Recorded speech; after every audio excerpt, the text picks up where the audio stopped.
Fox Sports. We are Fox Sports. We are St. Louis.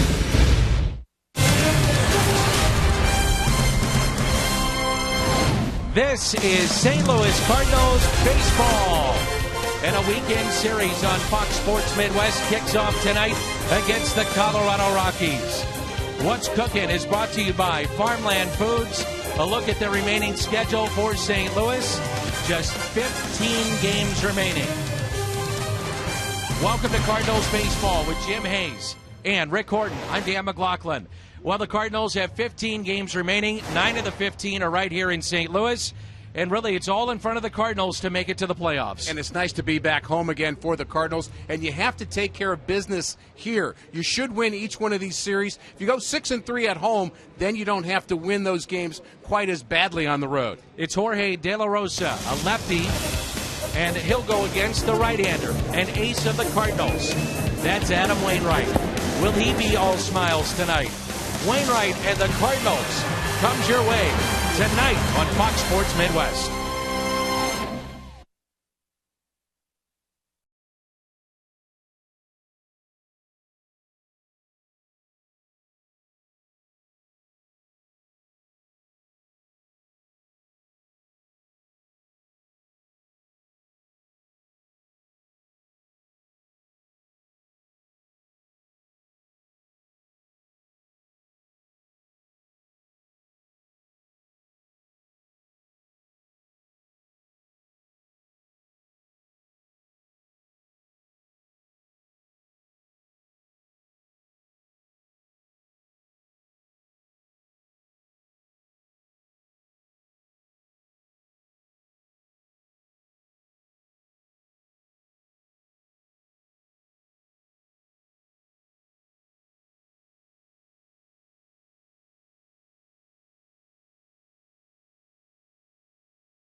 Moments we have seen in baseball in recent memory.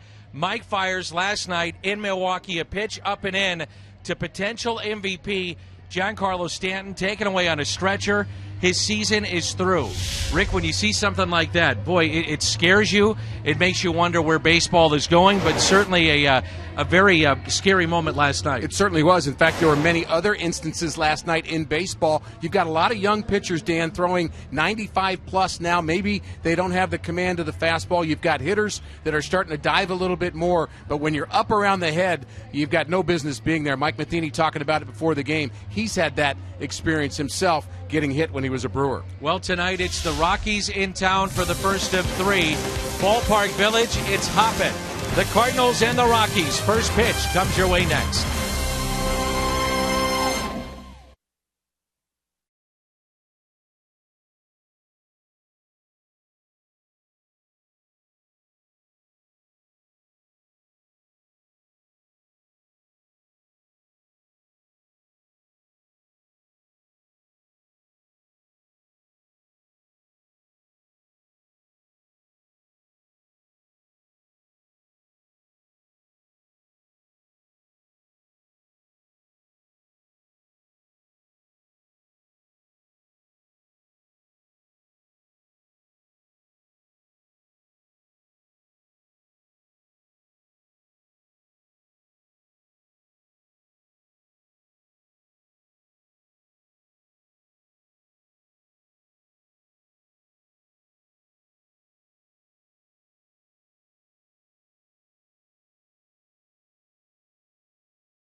Big beer for whatever happens. Come in and visit Mid-American Chevy dealers and make your move to Chevrolet today. And by Menards. Save big money at Menards on all your home improvement needs. Starting to feel like October. A cool night here in St. Louis. The Cardinals are 2.5 in front of Pittsburgh. Pittsburgh playing host to Chicago tonight. Milwaukee playing host to the Miami Marlins, and they are 4 games back in the Central. Reminder, the division series of the National League on Fox Sports 1. Our Kia starter, right-hander Adam Wainwright. Wainwright very good in his last outing after experiencing a dead arm. He made a big comeback in that last outing, went the distance, and more like the Wainwright we've seen in the past. We'll see if he can build on that here tonight. Charlie Blackmon will lead things off. Got off to a tremendous start to his season. Now hitting just .284. Then Michael Kadire, Justin Morneau, Nolan Arenado, Corey Dickerson, Willeen Rosario, Rafael Inoa, DJ LeMahieu, and Jorge De La Rosa. So the Cardinals begin a 9-game homestand here tonight. And Walt Weiss and the Rockies are trying to figure out how to win on the road. Something they have not done this year. As a matter of fact, they have dropped 25 of their last 30 road games. They just have not been the same team. They have a very good lineup, but that lineup really just shows up in Denver.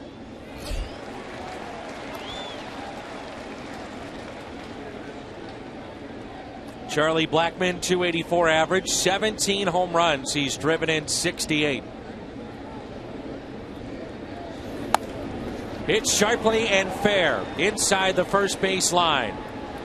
Handled by Grichuk, who fires into second base with a strong throw to make that play close.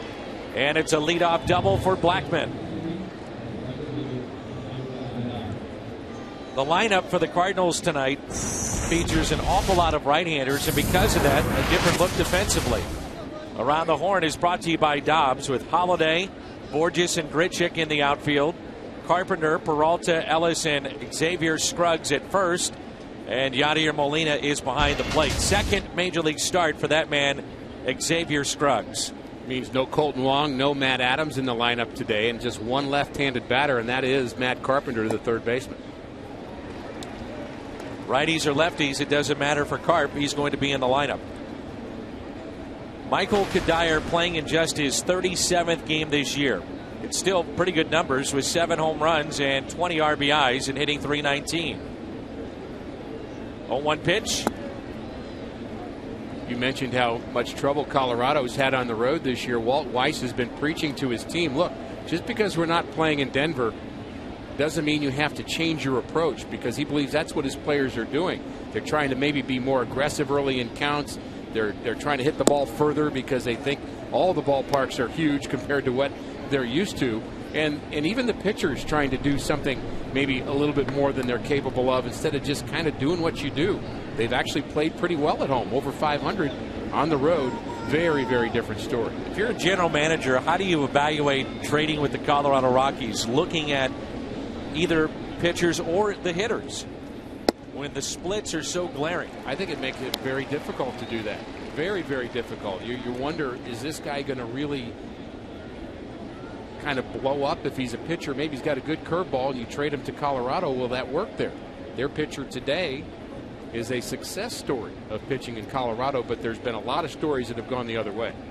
Here's a 2-2 pitch to Kadire. Call third strike.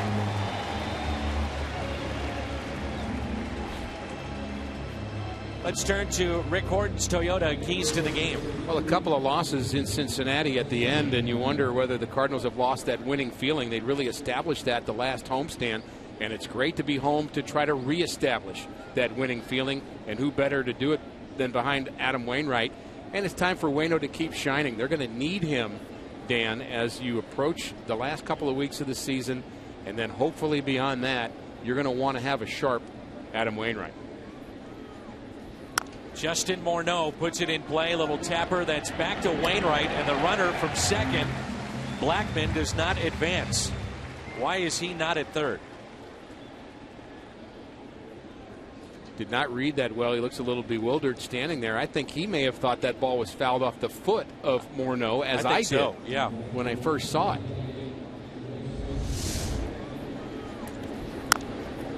Sees it, not sure, and too late now. That's a base running mistake right there. He has to be at third base. Nolan Arenado. Rockies are awfully high on this young third baseman, and for good reason. 18 home runs. He's driven in 60. When you think about Colorado, it's a down year for them. Some of that blame, though, can be put on the injury bug. Troy Tulowitzki done for the year. Played in 91 games. Carlos Gonzalez, a former batting champ, played in just 70 games. Some teams can withstand injuries, and some teams are built not to be able to do that. You look at Colorado's team, losing both Carlos Gonzalez and Tulowitzki, you're talking about a majority of your offense, and that's tough to overcome if you're the Rockies. You were talking about a curveball pitcher that does not have success in Denver and then gets out of Denver and has success again. The one that comes to mind, the poster child of that, Cardinal fans remember him fondly, Darryl Kyle. Absolutely. Exactly what I was thinking of.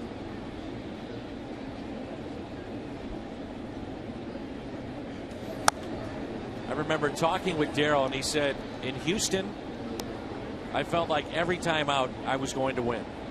In Denver, he said, I hate to admit this, But there were times I went out there and I had one pitch, which was a fastball, and it was hittable because I had no curveball.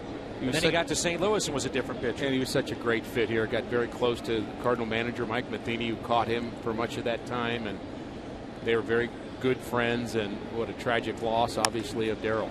The 2-1 lifted out to left. Holiday is over and makes the catch near the line. Wainwright strands the runner at second. Blackman. Cardinals coming up in the bottom of the first.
Fly ball. It drops in.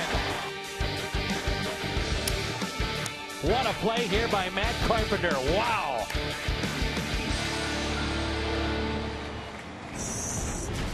Two-time All-Star Matt Carpenter will lead it off for the Cardinals, followed by Randall Grichuk. And you'll notice all righties after Carpenter. Holiday, Peralta, Molina, Scruggs, Borges, Ellis, and the pitcher Adam Wainwright. Rick told you that Jorge De La Rosa, one of the oddities when you think about how pitchers fare in Denver, he's pitched well at home. He has not pitched well on the road. Very strange to have a pitcher like that for the Rockies. And as a left-hander, he's a guy that could give the Cardinals some fits, and that's why they've got all the right-handers in the lineup today. He's really established his cutter as his best pitch, so we'll look for that. And he's going to want to bear that in on the hands of right-handed batters. He also has a very good changeup that he uses quite often. We'll also be keeping an eye on the scoreboard throughout our telecast tonight and into the postgame show. Pittsburgh leading Chicago. That's in the bottom of the fourth, 2-1. Javier Baez with a home run for the Cubs. Garrett Cole making that start for Pittsburgh. Cincinnati with a 1-0 lead midway through one. Kyle Loesch is making that start for Milwaukee and gave up a home run.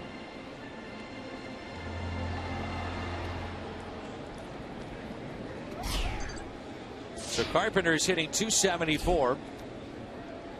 He's popped 7 home runs. He's driven in 56. Third baseman Arenado is in on the grass. Morneau is in a step or two at first base, and the first pitch is a strike.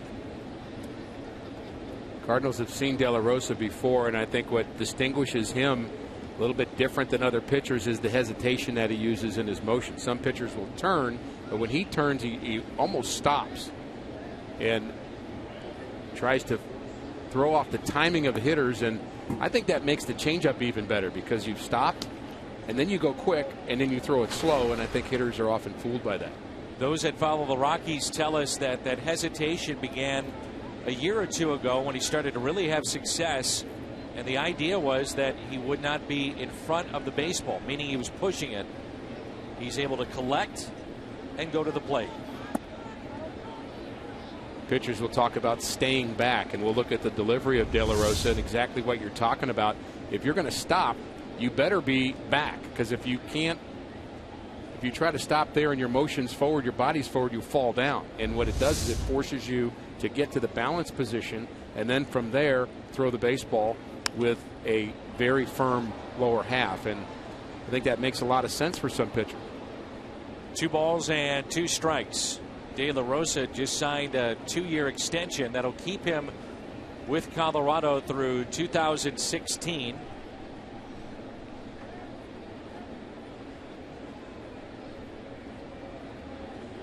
The 2-2 pitch. What does he feature? Here it is. Fastball 41% of the time. The changeup we talked about, nearly 26. The cutter as well, which is really, of course, a fastball with a little bit of a movement to it. And the slider and curveball is used less as his changeup and cutter have increased over the past couple of years. 128th time that Carpenter is faced a 3-2 count. How about that? And he draws a leadoff walk. Rockies defense with Dickerson in left, Blackman in center, and Michael Kadire is in right. Arenado, Inoa, LeMahieu, Morneau along the infield, and Rosario is behind the plate. Probably their best defensive players is second baseman LeMahieu, who we saw in Colorado, and Arenado, the third baseman, has made some terrific plays, has great range, and Blackman good speed in center.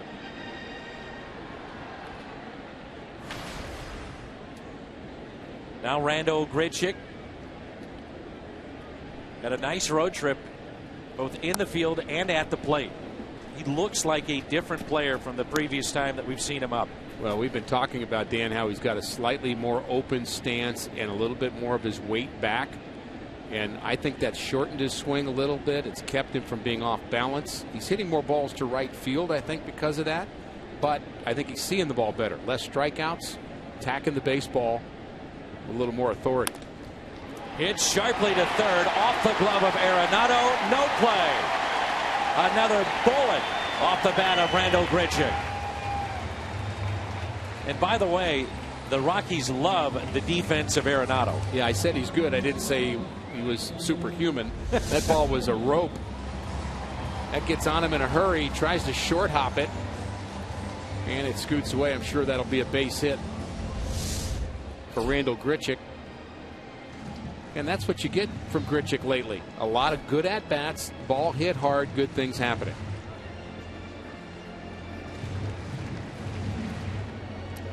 The former Rocky, Matt Holliday, runners at first and second. Hit speed at just a mere 90 miles an hour off his bat.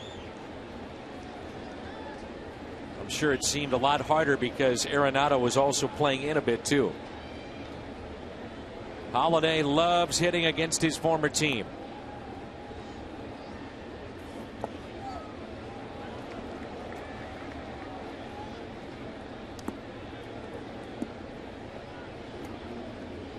I really felt the series in Cincinnati was a series of missed opportunities for the Cardinals.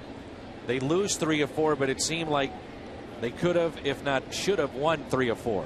And I also saw some things working on the Cincinnati side that they were showing what could have been for them to have a well-pitched game and then have a healthy Chapman pitching well at the end. That's why everybody thought the Reds would contend more than they have. I was one of them. And me too. And Chapman, I mean, can you be any better than him in that ninth? I mean, we have a chance against Chapman in that ninth inning. Does anybody on the planet right now? I don't think so. Historically having one of the greatest seasons ever by a closer.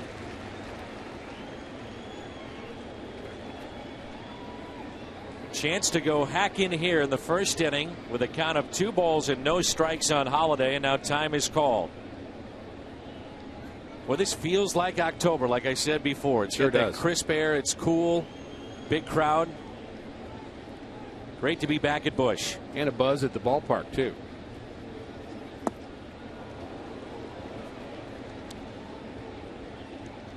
Two and one.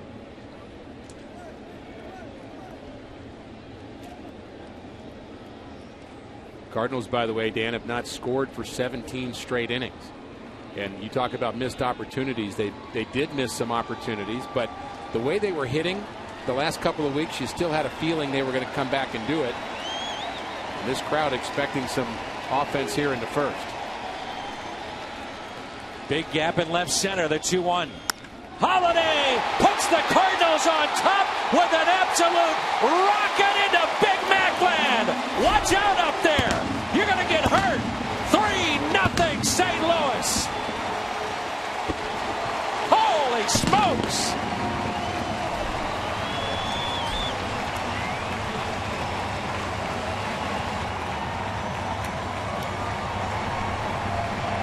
That is undoubtedly the hardest ball I have ever seen hit in the Big Mac land. No question about it.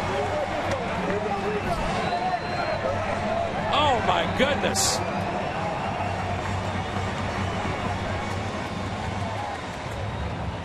.110 miles an hour off the bat of Matt Holliday. That was a no-doubter, and you're absolutely right. That's a line drive. That's not one of those big fly home runs into Big Mac land. That's a line drive.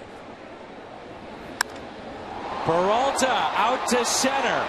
Blackman back at the 400-foot sign. He's got it. Have you ever seen a ball hit harder up there? In batting practice, maybe. By this maybe. guy. By this guy. Oh, my goodness. In slow motion. 1001, 1002, 1003, 1004. It's already out. And he tried to barehand it. That guy is brave.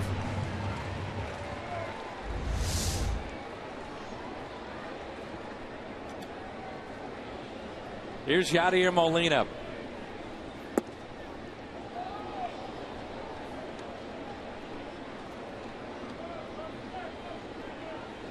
So it went out at 110 miles an hour, came in at 92.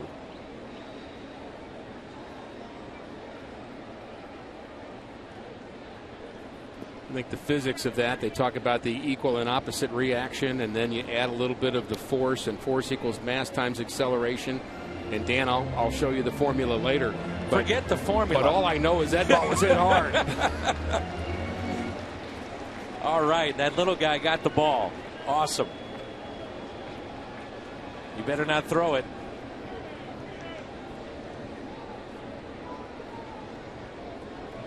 The second longest home run at Busch Stadium 3 was just moments ago, 467 feet.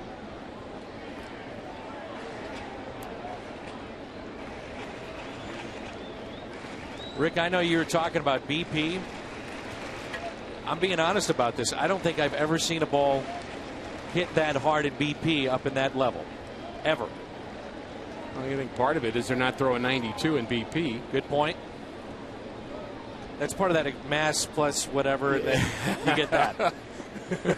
Didn't mean to go into Newtonian physics there with you, Dan, but I mean, we know as people who've watched baseball day in and day out for years, that was special.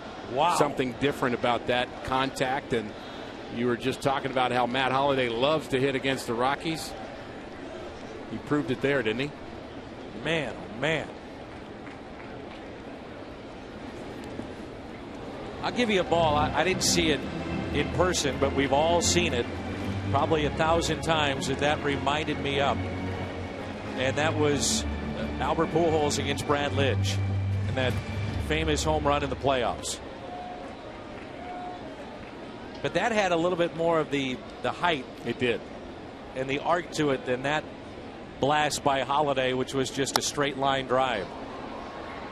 It also had some situational value, Albert's home run, and yes. I jumped out of my chair. I was at home watching that game, and I jumped out of my chair screaming.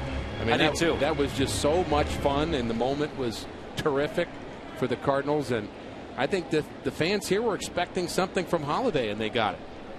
Wow. 3-2 pitch to Molina.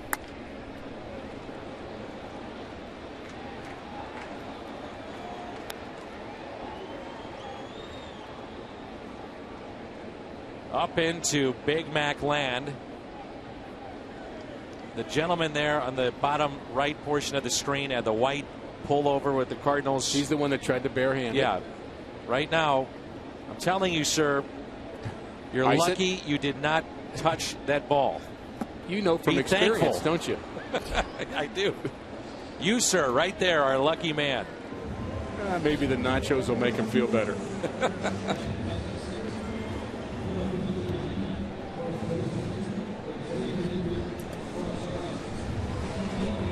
Strikeout of Molina. Now it brings in Scruggs. Darryl Strawberry hit the farthest ball I ever saw hit, and I'm not talking about the one where he broke the clock at Busch Stadium. I was there. I'm talking about one in spring training that he hit off of Bob Forge.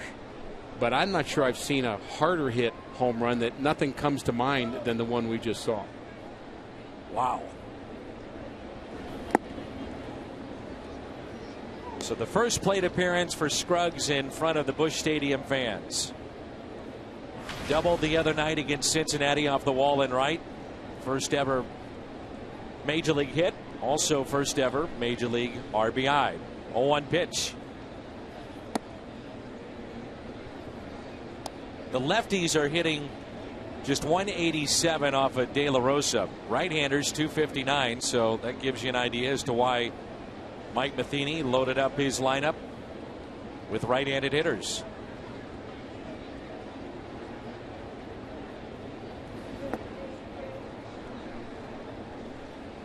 A changeup that time at 83 miles an hour.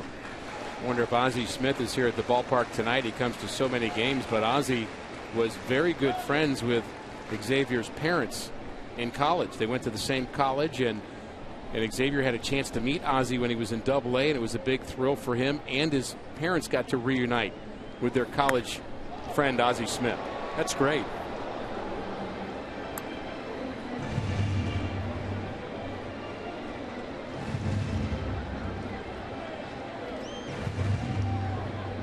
Ozzie went to San Luis Obispo, and Xavier's parents, Emmett and Yvonne, both were friends with Ozzie in college, and a big thrill for him to be wearing the birds on the bat. I'll bet Ozzie pretty excited to see him here in St. Louis. Neat story.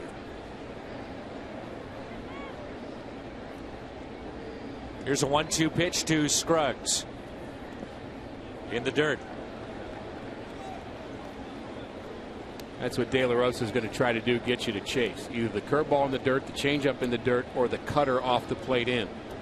And if the Cardinals are patient with him, he's not overpowering with his fastball. He throws 92, 93, but he's really trying to get you to get yourself out. Big gap in left center field. The 2-2. Outside, Scruggs, one of the reasons that he's here. He had another big year with 20-plus home runs. He's done that multiple times in the minor leagues, but also he tore up left-handed pitching at AAA this season. There's only 4 players that are on the 40-man that are not with the Cardinals now. 2 of them are injured. And a swing and a miss, back-to-back strikeouts. If you missed it, get to the TV set and watch quickly.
67 feet off the bat of Holiday. Jim Hayes, have we regrouped from that 3-run homer? What do you think? I don't know. I'm still kind of excited about it. That went a long way, Danny. It did. How about Michael Wacha? Where do we stand right now with the Cardinal right-hander? Well, Wacha was supposed to start on Sunday. Would have been his 3rd start since coming back from shoulder issues. Instead, the Cardinals will start Marco Gonzalez. Mike Matheny calls it a break for Wacha, who says he just hasn't been himself, especially with command of that fastball. John Mozeliak was with us on the pregame show, and he says they just want to be cautious, and there's no medical red flag. Mo says they'll just evaluate Wacha and go from there. He says he's still optimistic Wacha will play a role for the Cards this season. It's just too early to tell what role that will be. And Wacha told me, quote, I told them I could pitch through it, just not worth the risk, I guess. So, Dan, we're going to have to wait and see what will be for Michael Wacha. Corey Dickerson at the plate. So, again, Jim, just to reiterate the point, nothing physical. This is more about a mechanical issue with Michael Wacha. Yeah, and a guy that obviously they want to be careful with. No one's saying shut down. They're calling it a break. And Mo said they'll look at him on the side and try to figure out where he is, Dan. He was to start on Sunday. So what happens now with the Cardinals rotation? Well, they're saying they're not going to talk about the rotation until they get through Sunday, but it will be Marco Gonzalez getting the start in place of Wacha. And as I said, they're going to take a look at Michael and see where he is and how he responds to this quote-unquote break. 1 ball and 2 strikes and a ground ball base hit into center field. Jim, do you know when he'll throw again, when that next side session may be? John Mozeliak didn't know. And again, he was saying this is about being very cautious with him. So my feeling will be that they'll let him rest for a couple of days and just kind of take it day by day. Well, we're also seeing the home debut of Xavier Scruggs. What do we know about the young man? Well, Dan, the last time Scruggs got to start was the day he was called up. Didn't know he was in the starting lineup until he looked at the lineup card. Since then, as you guys talked about, he's picked up his first big league hit in RBI. He told me he feels better prepared for his second start tonight. He says the coaches, the veteran players have really helped him along, and he's more comfortable with his surroundings. As for those first day jitters, those first game jitters, Dan, he says they're gone. Almost. Almost is right. He struck out in his first plate appearance. Thank you, Jim. You know, that is the big story around the ballpark today is Rosario flies out to right. Inoa, who's played third base at shortstop tonight, switch hitter, will dig in with 1 out and a runner at first. And Rick, I remember hearing you talk about Michael Wacha about a week ago. You really felt this could have been a push for him to even be looked at for that postseason rotation. Yeah, and part of the concern was not that he wasn't going to be physically able to throw, but would he be sharp enough, often enough, to want to put him in that position to get stretched out after not having pitched for so long. And it's not that you doubt Michael Wacha long term or you think the injury is a terrible thing, but one of the things that's true about a pitcher, Dan, is if you are not right mechanically, you are more apt to hurt something. Right. And so that's kind of how it goes together. So if a pitcher's together, if Michael Wacha would have gone out the last outing and been free and easy and been just, I mean, on top of everything mechanically, we'd all feel different about it. But that's asking a lot after such a long layoff. It is a bit chilly here at the ballpark. It's a unique look that Michael has put together. I think the number one thing, though, that you take away from what the Cardinals are saying is that this is not a physical issue.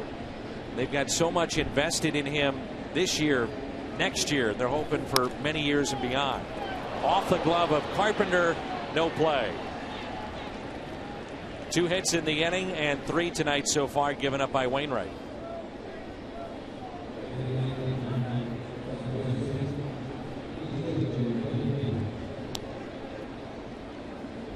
Just a reaction play for Matt Carpenter. He's got to just dive to his left. Ball sneaks under his glove. If it maybe got through a little harder, perhaps Peralta has a play somewhere, but certainly scored a hit. And as you mentioned, now 3 hits given up by Adam. And we keep talking about this Colorado lineup. They can get up and bite you. You look at the names in this lineup and you think, how are they just averaging above a run their last 9 road games? Whether it's in Denver or on the road, some pretty good names in this lineup. Yeah, we talked about the big names that are out of the lineup due to injury, but even without them, they still lead the National League in batting and in home runs. Liner out there, back to first, and Scruggs unable to beat Enoa back to the bag at first. Nice play by Mark Ellis to lead Scruggs back to first on a tough play. You can see Mark Ellis do the instant thought. Second or first, where do I go? Figures first is the best chance to double up a runner, but I'm going to have to lead Scruggs, who's got to get back to the bag, and close play there, but the right call.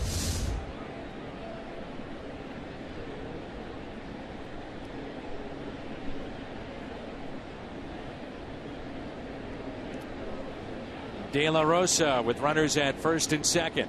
Outfield very, very shallow. With that swing, you know why. He's hitting 151, no home runs, no RBIs. De La Rosa, that was the 9th straight game that he has allowed a home run. That last to Holiday, the 21st he had allowed this year, which is a new career high. 0-1 pitch. Now 0-2.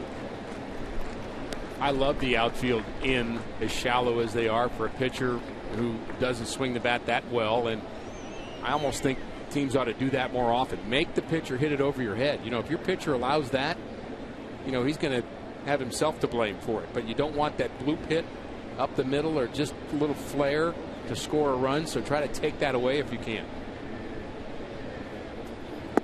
And a breaking ball, strikeout number 2 for Adam Wainwright.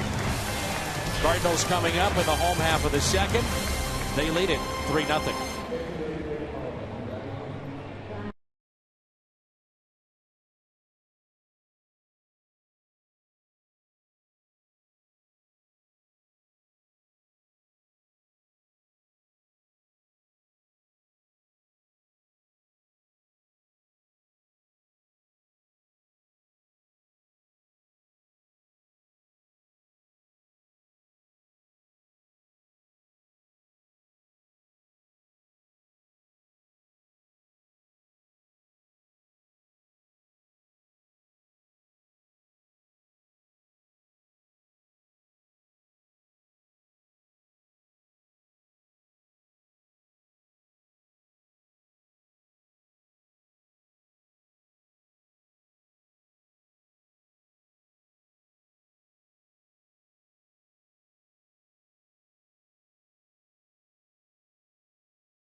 TL fan photo for a chance to have it shown in an upcoming game broadcast. It's brought to you by AT&T.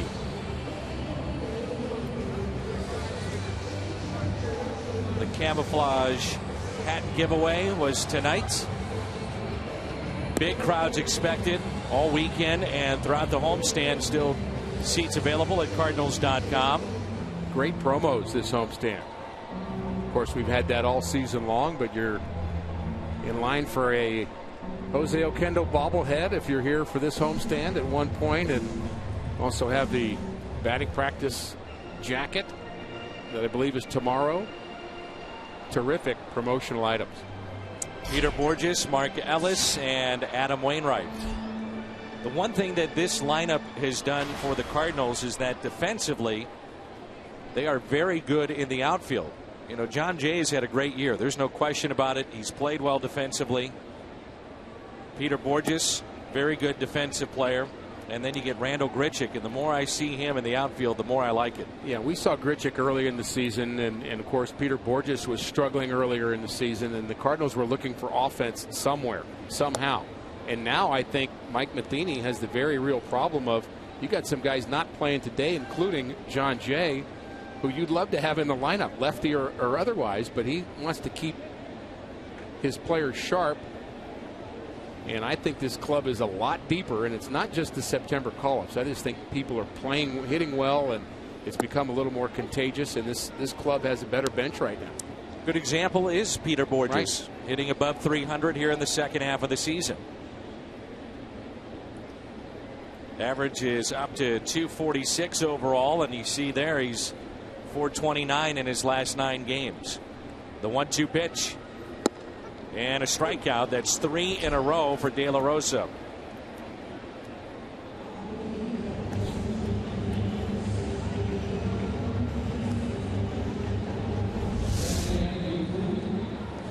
Talked about his ability to pitch inside. He's going to try to paint with the fastball. It actually comes back over the plate a little bit.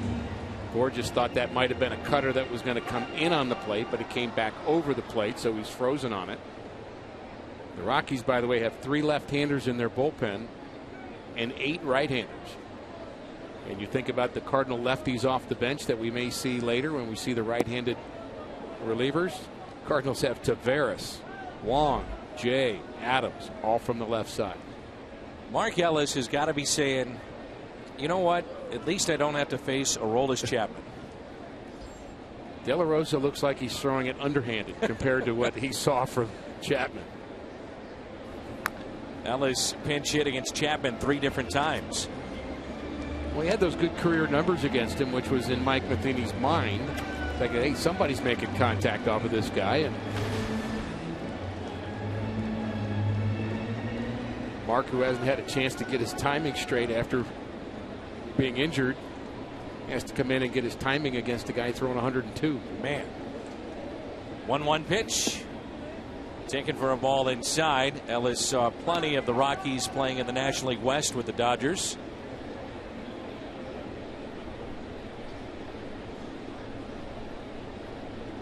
Matt Holliday with the second longest home run in this ballpark. Back in the first inning, 3-0 St. Louis. That catches the outside corner, and it's 2 balls and 2 strikes.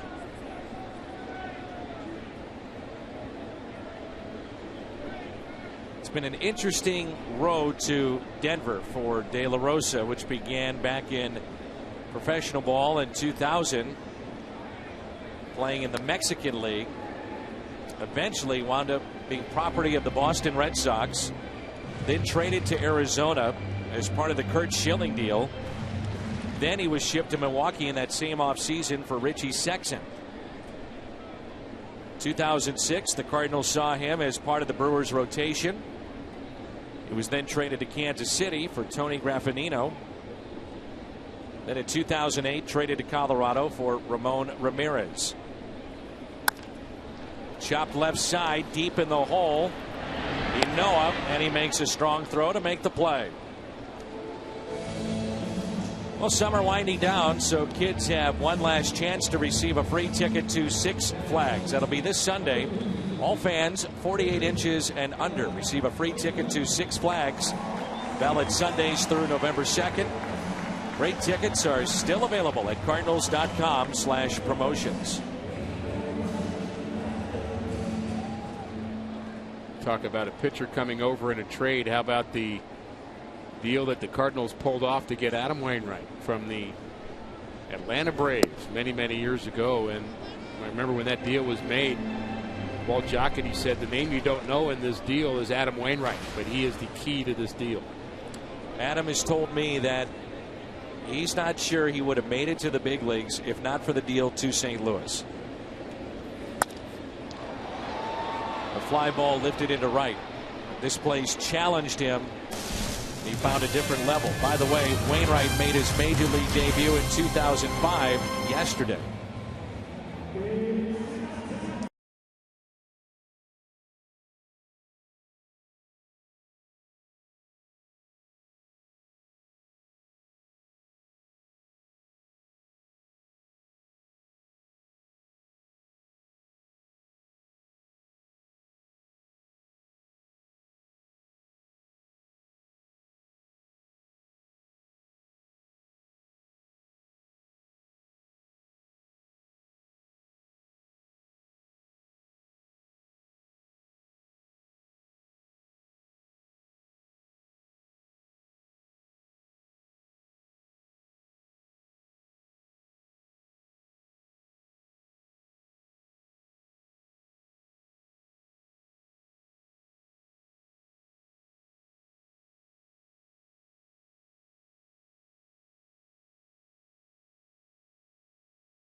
on Fox Sports Midwest is brought to you by Schnucks, your neighborhood hometown grocer for 75 years.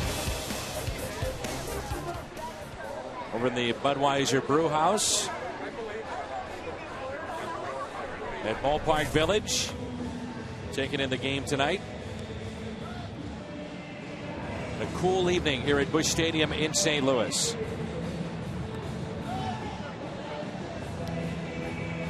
The top of the lineup, Blackman, Kadire, and Morneau. Adam Wainwright was very good last time out. That was against Milwaukee in a game and series in which the Cardinals took control of the Central. 2 innings, he's given up 3 hits. What have you seen so far? I think he's been good. I mean, wouldn't call him the spectacular Adam Wainwright, but certainly building on what he did in his last outing. Wainwright, by the way, 12 straight scoreless innings against the Rockies here at Busch Stadium. So a team that he's pitched well against lately here. The Rockies have not scored now in 21 straight innings. You talked about their offense just going south in their last series. Wainwright hoping to add to that. Blackman, first time up with a double inside the first base line, then was stranded at second base. Curveball, base hit out to left. He's 2 for 2. Two very different swings from Blackman, too. You think about his first hit, he tomahawked it. In this one, he just kind of lays the bat out and kind of flares it the other way. But very different approaches to the ball. Become a good player.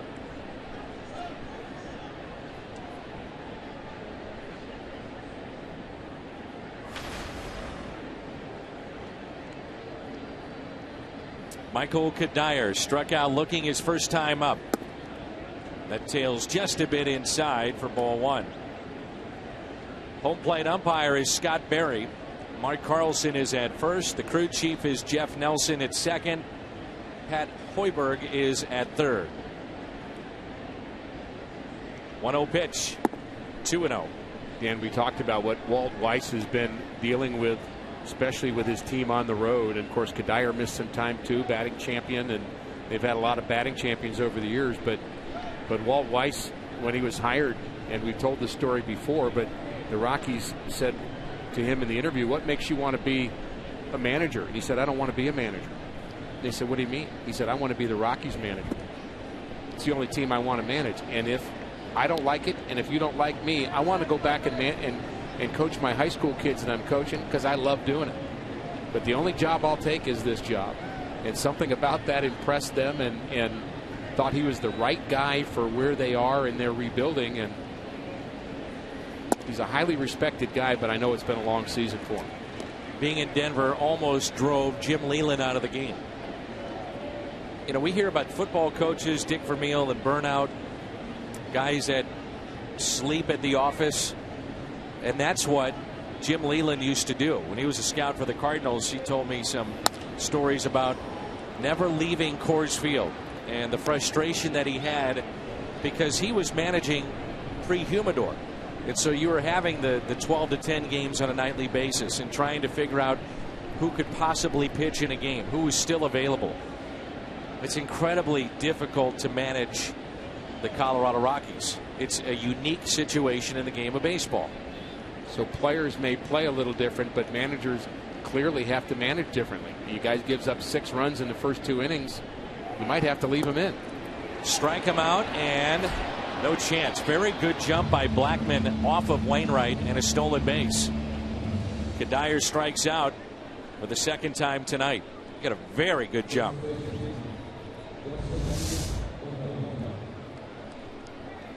Good pitch from Wainwright down and in.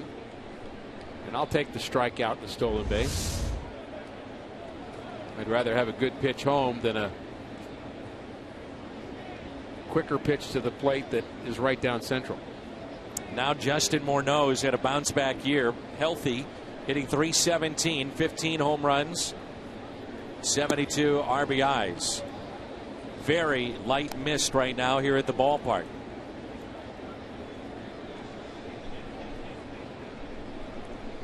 Morneau after his ground out dropped to 316, slightly ahead of the Pirates' Josh Harrison.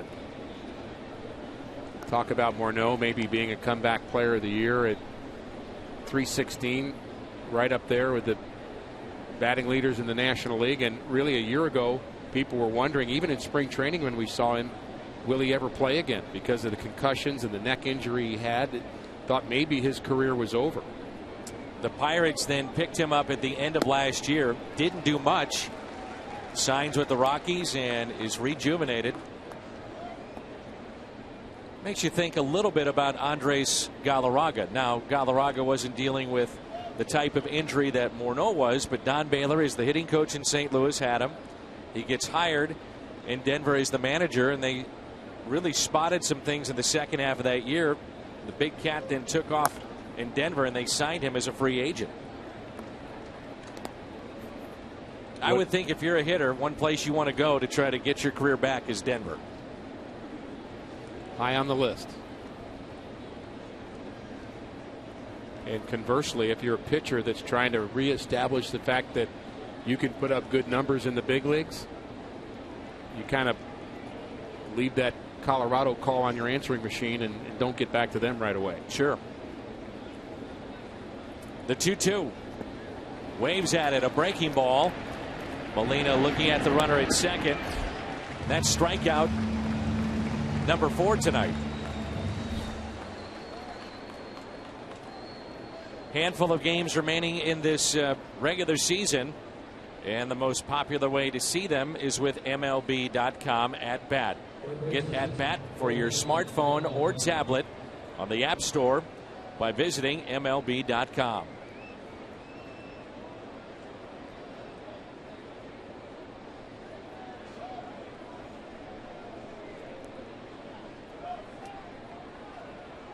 Nolan Arenado.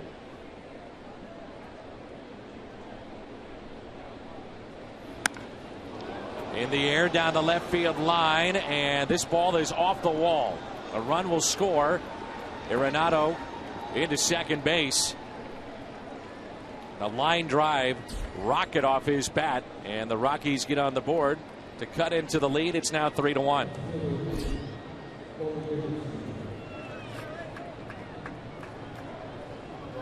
That ball was smoked off the left field wall, and a good indication of just how good a hitter Arenado is. Not a big guy, Dan,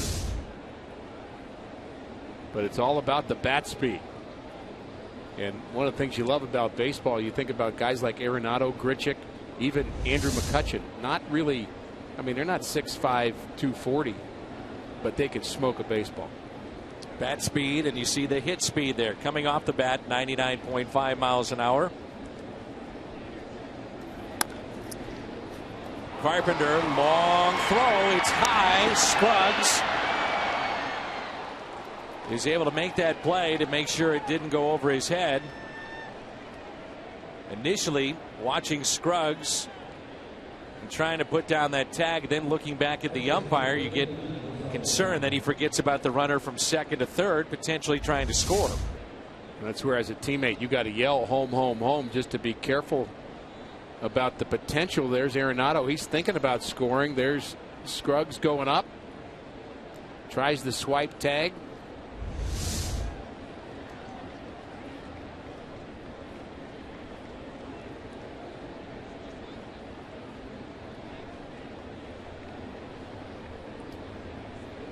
With Lean Rosario, the catcher, is hitting .248. 3 fly to right, 2 runners on.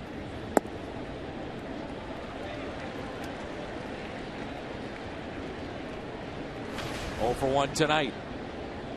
Scored as a base hit, and I don't really have a problem with that. That was a tough throw deep in the hole and close play at first anyway. Could have gone either way, but I think reasonable to call that a hit. Little check swing and a foul ball. Some talk that they would move Rosario potentially to the outfield. He's a good athletic player, and they love his bat, but they feel the grind of catching takes away potentially from what could be some big offensive numbers. Outfield is actually their most potent area, though. They've got 2 players in Double-A that they believe will be big leaguers in 2 years, not next year, but 2 years. And an 0-2. Got him. Strikes out the side, but the Rockies get on the board. What was it like to be in Big Mac land with that Holiday home run? We'll find out next.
That's the second longest home run in Busch Stadium 3's history.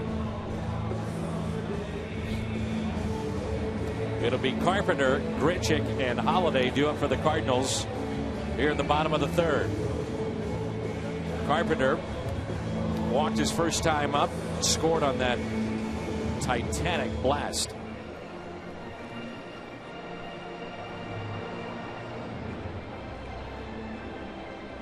Since that time, De La Rosa has sent down 5 straight. They've also gotten on the board against Adam Wainwright, which snapped 21 consecutive innings without a run scored by Colorado.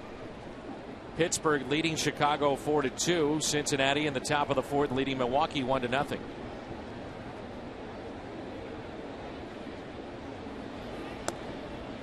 And a breaking ball is in there for a strike. Very light mist still falling here at the ballpark.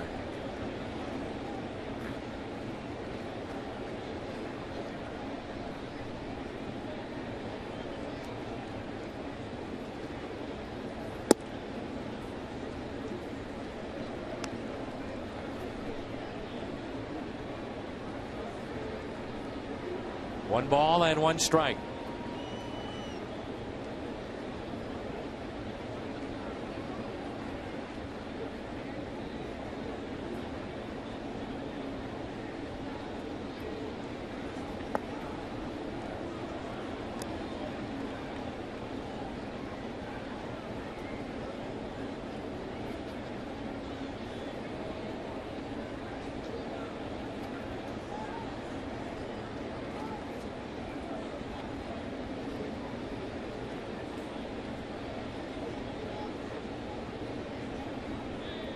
The 2-1 pitch. If you're wondering, the longest home run hit at this ballpark was hit off of Ryan Dempster. That also was off the bat of Matt Holliday, 469 feet. 467 off the bat of Holliday in the first. So what you're saying is he's aging a little bit, losing a little power, a little pop. Is that what you're trying to say? I guess that's what I'm saying. I don't want to put words in your mouth. I'm just trying to equate that.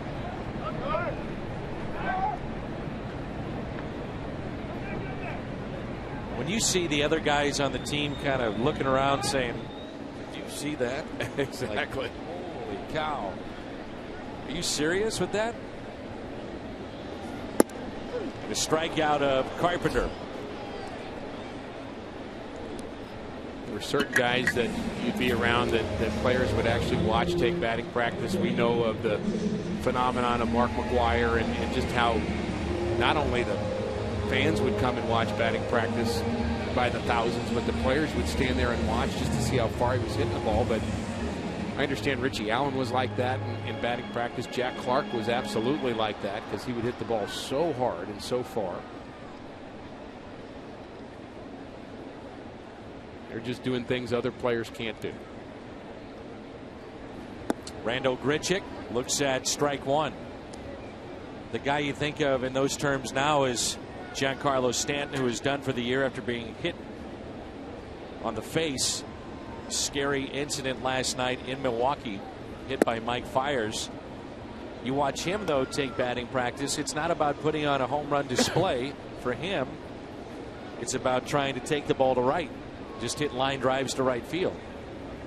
Well, if you have your stroke down, it enables you to hit within yourself, and the home runs come. Of course, he hit some home runs to right field. Yes, too. he does. Boy, there's so many things you think about with Stanton. First and foremost, his health. You want him back and playing. But you always, in the back of your mind, if you're the Marlins or anybody else, maybe even Stanton, what kind of player will he be when he comes back? Well, what was it like to be in Big Mac land and see that home run? Let's check in with Jim Hayes. All right, this is the baseball that traveled 467 feet. There you go. This is Bob Bogus and his grandson Owen. Bob got the baseball. He's been to hundreds of Cardinals games, never got a baseball. So take us through this. You see this high velocity projectile screaming towards you, and I saw that self-preservation never kicked in. You went after it. Once I saw the ball coming toward me, it happened so fast it bounced off the seat where you're sitting at and on the ground, and I jumped down and grabbed the ball and then right away I gave it to my grandson. And this is Owen, and Owen's favorite player happens to be who? Matt Holliday. Matt Holliday. He was a Matt Holliday fan before he got the Matt Holliday baseball. And just seeing how far that ball traveled doesn't seem like it's humanly possible, does it? Not up here. I would never thought that a ball would come this far. Never. Unbelievable. Dan, unbelievable. We'll send it back to you. Well, Jim, while you're up there, you should probably spring for some, I don't know, cotton candy. Get the kid a soda. Make sure he stays awake. All right, Dan. Popcorn on me, everybody. Popcorn on me.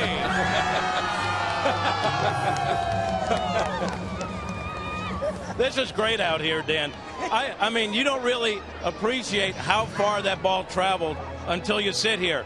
And, of course, I'll keep talking until they forget that I told everyone I was going to buy popcorn. We'll remind him. All right, Jimmy, good stuff. Now it extends the inning there to Peralta, and air is charged on the play. Holiday's aboard for the second time. What a neat moment.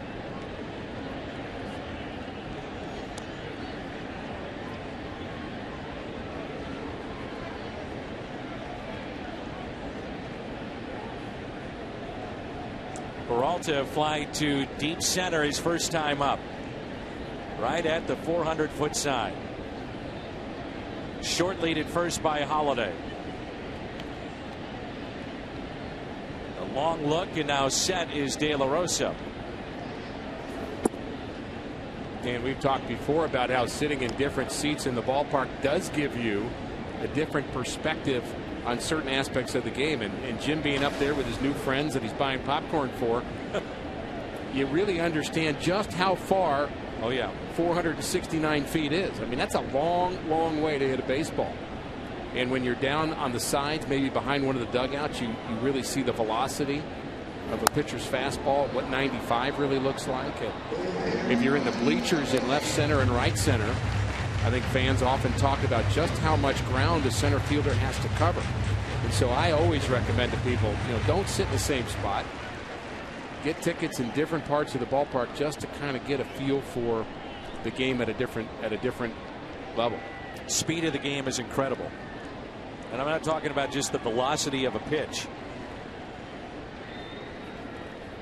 The ball is in the dirt, and it evens it up at 2-2. So you're talking about Giancarlo Stanton getting hit with a fastball 90+ miles an hour, and just how quick the reaction time has to be for him to move out of the way. And I think baseball's a little concerned about that. And Mike Matheny talking about it before the game.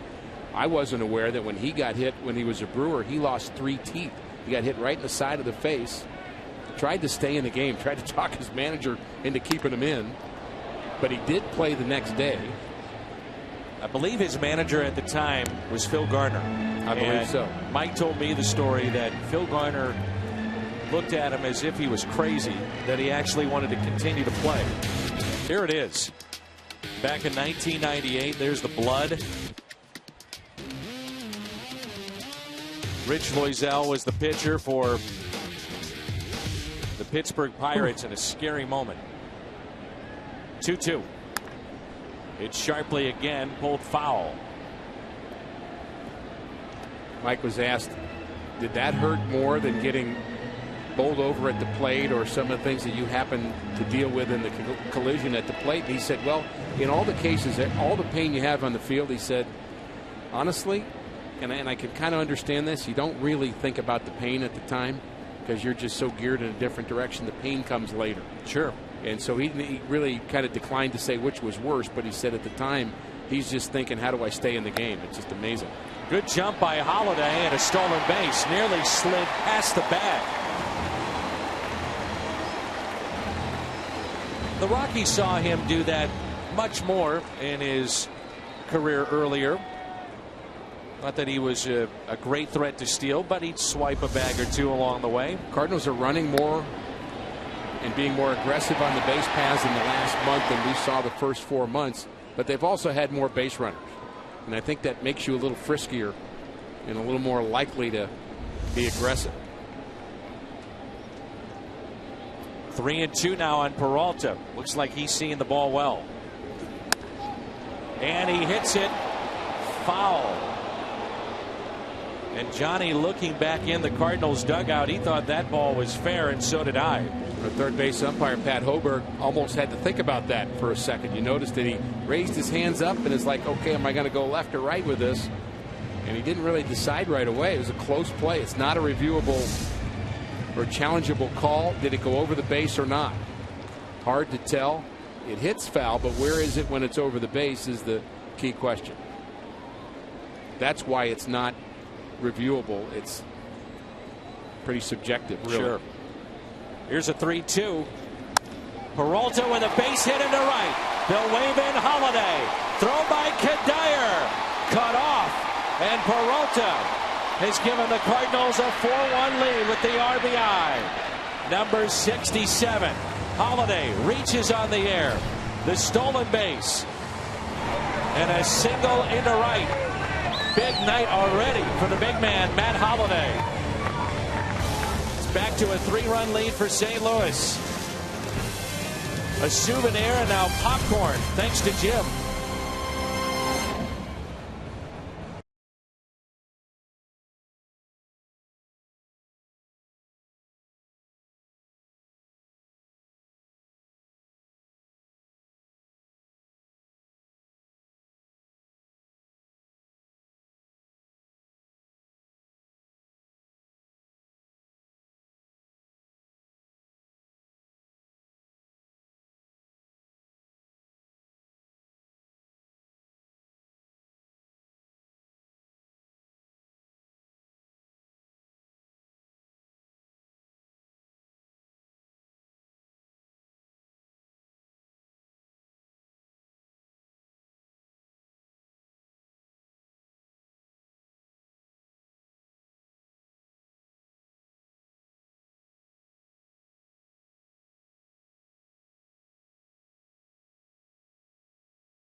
For Cardinals coverage all season long. Log on for game previews, recaps, videos, features, and more from Stan McNeil. It's all on FoxSportsMidwest.com.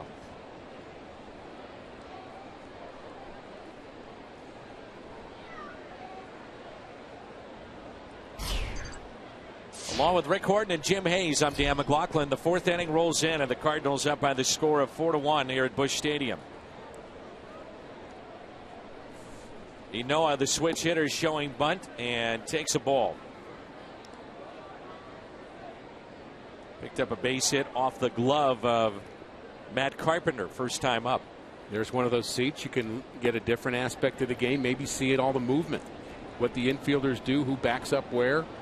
That's kind of a good view of the entire defense, especially the infield defense. Maybe what the shift looks like.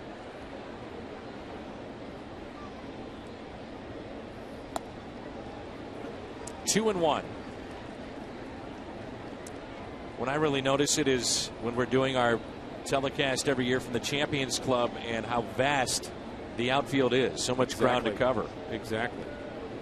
We're situated down the left field line, and you see it there. Lots of ground to cover.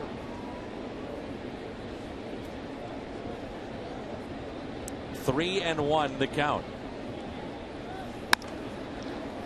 Backhanded nicely by Peralta.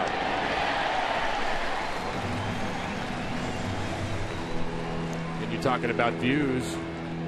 My favorite view, and they don't let me sit there anymore, right out there. Years and years of watching games out there, and it's a great place to relax on one hand, but also kind of feel like you're a part of what's going on another. It's almost like a whole different team out there. Those guys get to know each other. I mean, they are talking. Jamie Pogue and Blaze Ilsley. Jamie on the right, Blaze on the left. How many hours a day do they talk every day for 6 months? It's like your other family. Nice play by Wainwright to take a hit away potentially off the bat of LeMahieu.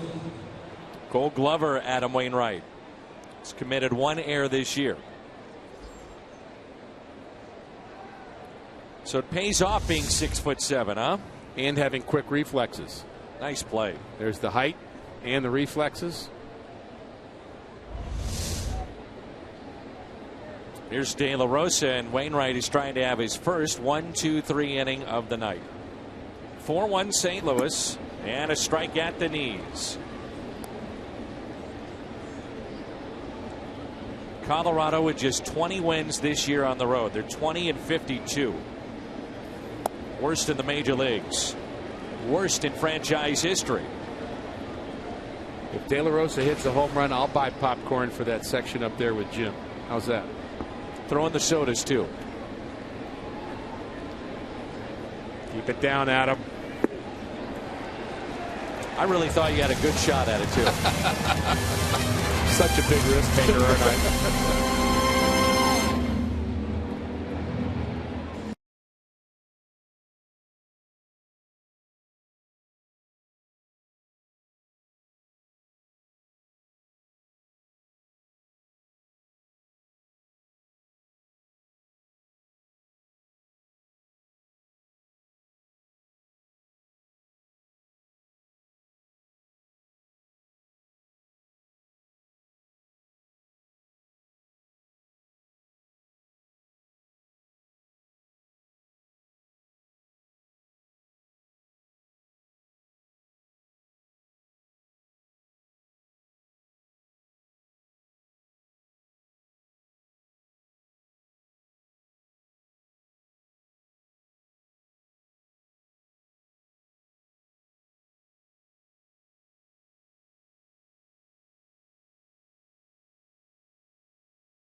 Nothing like it being at the old ballpark.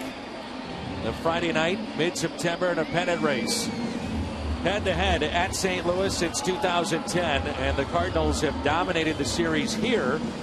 And yet, overall, the Rockies have played okay in St. Louis. They're 10 games below 500 against the Cardinals on the road, which actually is their third best road record against any team.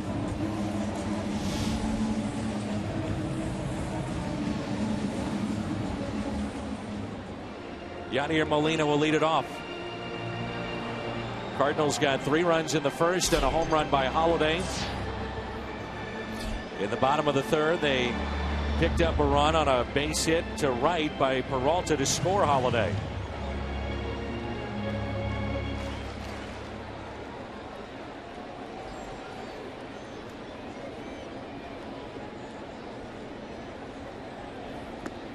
Everywhere I go now around town, fans are talking about the Cardinals. Not that they don't at other times of the season, but it seems like they're starting to really enjoy watching this team. They become, meaning the team has become more fun to watch. Winning games, but winning some exciting games along the way too.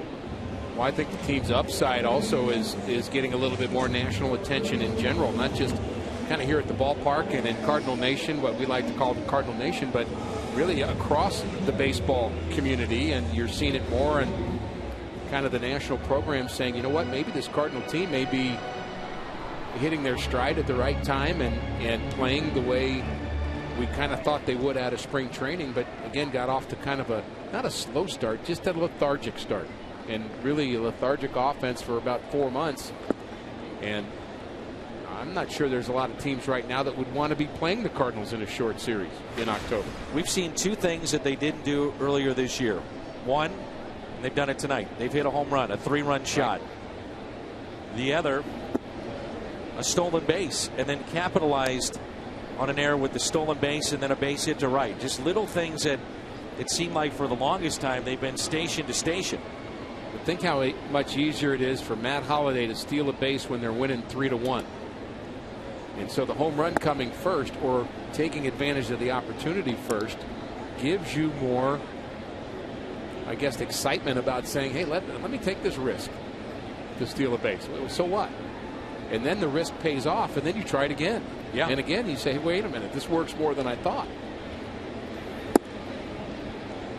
There's a walk to Scruggs. Second walk issued by the left-hander De La Rosa.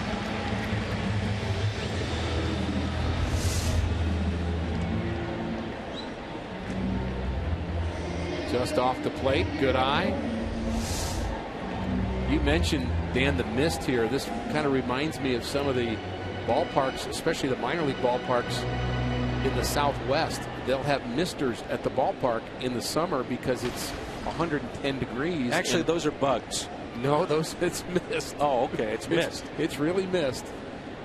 But they'll have them in those parks in the Southwest because the fans wouldn't be able to tolerate being at the game otherwise. It reminds me of World Series games that we've had in 06. Saw it again in 2011. The rain and a cool night, breezy. A lot of rain in those series. October baseball. Borges rips it foul.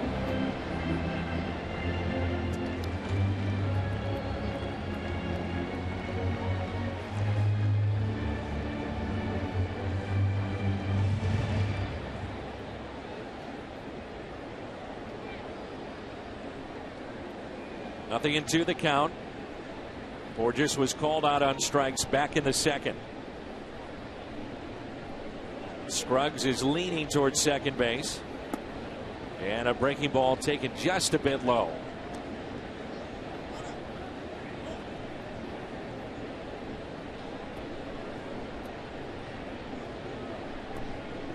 Wonder where Jim Hayes has been after promising all the fans.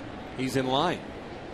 That popcorn. Yes, ma'am. I'd like 150 popcorns to go, please. And do you have a carrying case for me?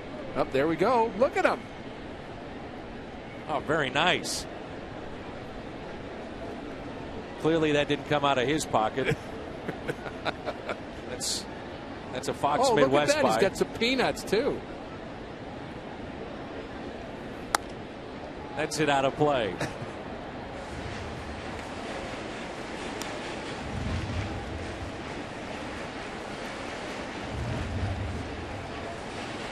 That's a man that keeps his word. And there he goes. Just trudging along. He's a gamer. Really is.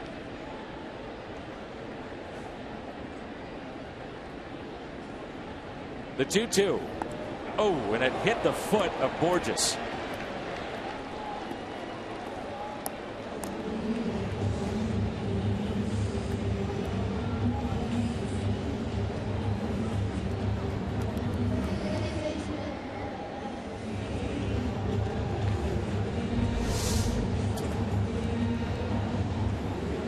Off his left foot.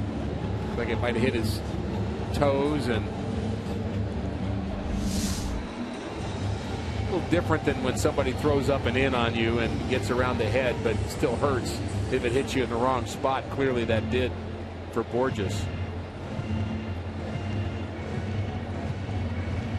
Eighth place hitter Mark Ellis, and then Wainwright. Grounded his second. First time up.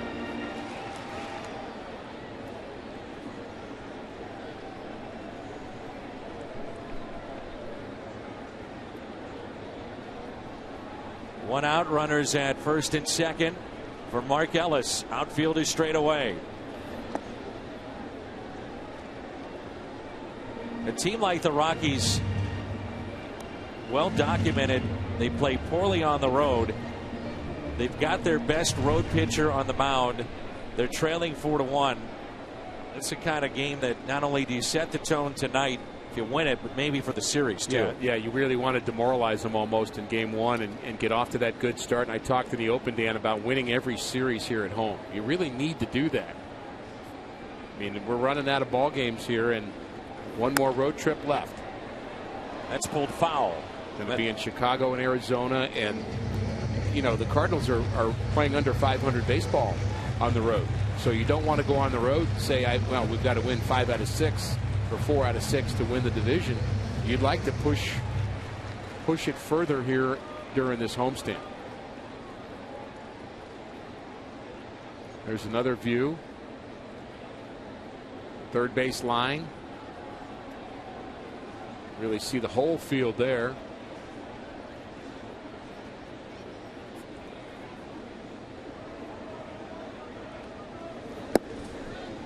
Strike to Ellis. May have been crossed up too with that pitch.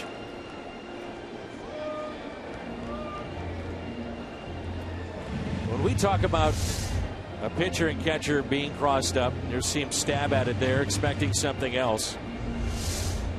If you had to put a percentage on whose fault it is normally, is it the pitcher or the catcher that forgets? I would say that's a great question, and I wish you'd asked Tim Carver that question as well. I'd love to hear his answer. But I will admit, from a being a former pitcher, from a pitcher's point of view, I would say it's 90% the pitcher. I can't believe you admitted that. I'm just being honest. Wow. Now, there's sometimes a catcher will put down a number and forget what they put down. Exactly. That does happen, but I'd say that's about 10%. I honestly think on that last pitch it was a cutter that backed up. So I think he did throw the right pitch. Just didn't do much. Poorly. Right. Didn't cut. So sometimes that's the conversation too. So take me through these signs. Is it usually the second sign, third sign? How do they do this? Could be a lot of things. Could be the first sign. He's looking to the bench right now to see whether they're going to try any kind of pickoff, but he flashed 3 signs there. It could be sign after 1, sign after 2. Popped up to the right side. Morneau is over. No play. For 3 or 4 years, the signs that we used almost exclusively in St. Louis, and you have to be careful because if you keep those signs and you trade players, they're going to pick up on it quickly. But we use the ahead behind even, the Abe signs. If you're ahead in the count, it's the first signal. Behind in the count, it's the second. Even in the count, it's the third. So it actually changes it during the at-bat based on whether you're ahead or behind. So that's kind of tough to pick up from a base runner's point of view. 2-2 the count. So here's your even sign. So it would be 3. And Ellis pulls it foul. So then the follow-up question then again would be, how often then do you change those? Well, the problem with the 8 signs, where you'd have a guy on second base and you'd have an extended at bat. Let's say you're behind in the count. 3-2, we'd say was behind in the count, more balls and strikes, and he fouls off 6 pitches. Well, it's going to be the 3rd sign 6 times in a row. So he's actually telling him, let's go through the signs again, when he did that little circle with his hand, and he may be changing the signs there. Well, 2-1 wiggle, 3 wiggle, and he doesn't like it. 3 wiggle, 1 in, out, in, out. Wow, I need a piece of paper and a pen. Oh no, and now he's got to do it again. All right, 2-2. What's he want to do?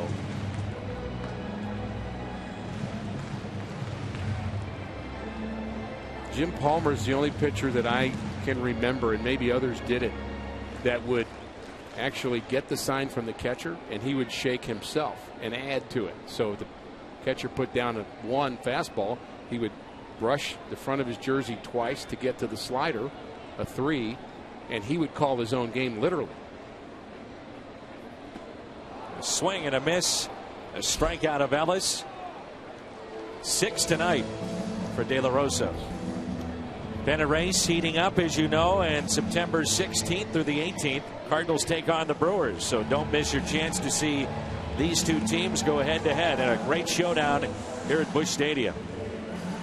One in which Jonathan Lucroy was saying after the series in which the Cardinals took 3 or 4, a column and an article written by Bernie Miklasz, that in his mind, he says, man for man, they're a better team. Off the end of the bat, and a fly out to left. Not Bernie's words, but Jonathan Lucroy. We'll find out more later this month.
Thanks, guys. Looking forward to that post-game show. All the highlights around the Central Division. Teams chasing St. Louis.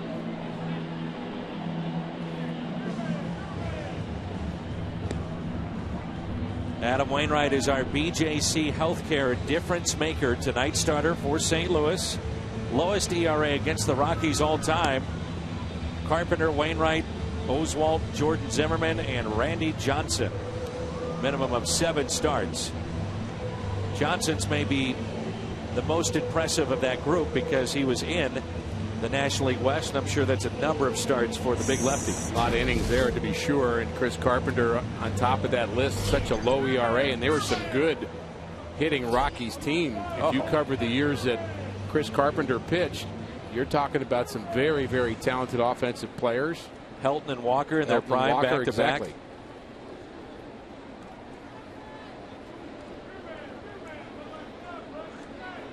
Charlie Blackmon has doubled inside the first base line to start the game and singled to left on a curveball. You know, Jim Hayes is getting a lot of love on Twitter for being so gracious with the popcorn, but truth be told, he went up to the media room and grabbed some popcorn. He didn't pay for it. Now, the effort, I applaud it.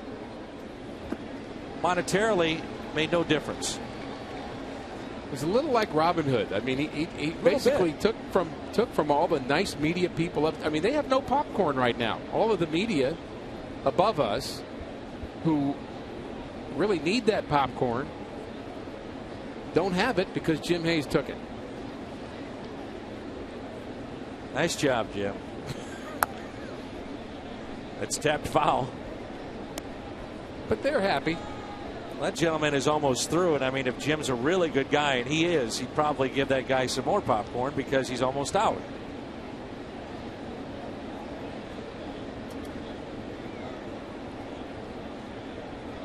It's the thought that counts, I guess. Little chopper towards second. Nice play by Ellis.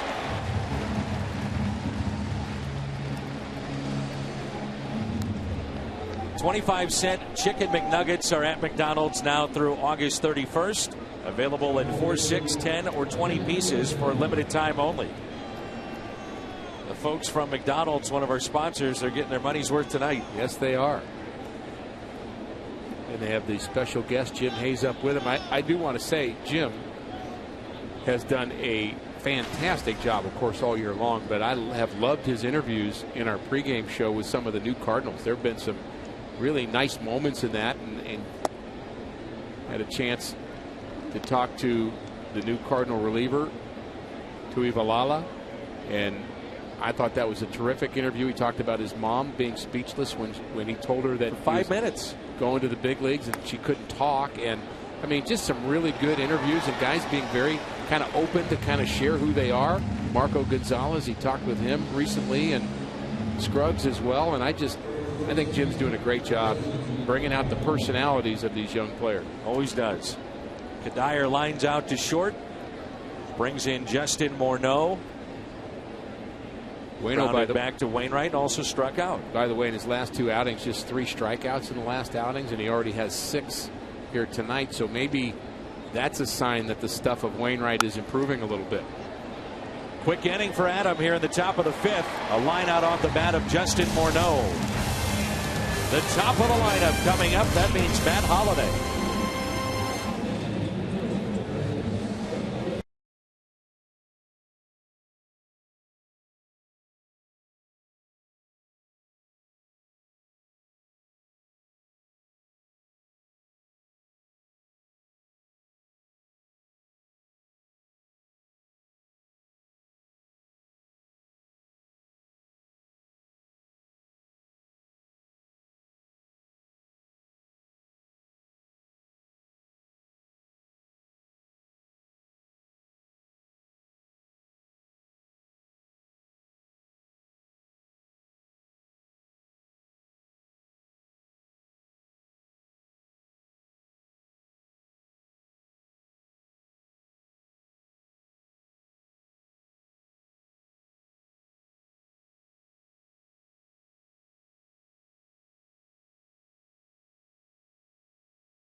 That's a week from Sunday. Cardinals take on the Reds. All fans entering with a ticket receive a Cardinals schedule for next year presented by Shelter Insurance and a ticket voucher for a 2015 home game. Tickets are available at cardinals.com/promotions. Matt Carpenter has gone to a 3-2 count in his first 2 plate appearances. He's done that 129 times this year. That's the most in Major League Baseball, with the great Mike Trout, outfielder for the Angels. Mike Trout very well could be the MVP of the American League. 32 home runs, 103 RBIs, 285 average. Wouldn't it be something if the Cardinals get into postseason play? The Angels are headed to postseason play, and somehow those 2 teams would hook up in the World Series, and one Albert Pujols would make his way back to the Gateway City. I think that would be fun. I think the Kansas City Royals and the Cardinals would be fun. That would be fun. We get a little do-over from the last time that happened. You're not bitter or anything, are you? Just a little. No, not really. I'm a fan and I'm still bitter. You played on the team. I think I took it harder than you. Many Cardinal fans did. I know that to be sure. But everybody rooting for Kansas City to do well. They've had a fantastic season. A couple of times I thought they were out of it, and they just kind of got rejuvenated. They didn't hit at all the first half of the season. I mean, not at all. And made a change with their hitting coach. And some of their guys that have kind of been maybe 20, 30, 40 points below average started picking it up, including Hosmer, Moustakas, others. I mean, their lineup's not great, but their pitching, and especially their 7th, 8th, and 9th innings in their pitching is. I was just about to say, their back end of the bullpen is outstanding, and they have some power, and I mean power arms in Kansas City. 0-1 pitch to Grichuk.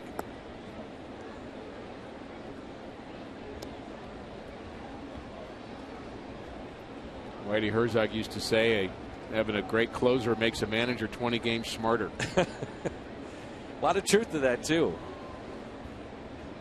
Would not only be the return of Albert Pujols, but David Freese as well.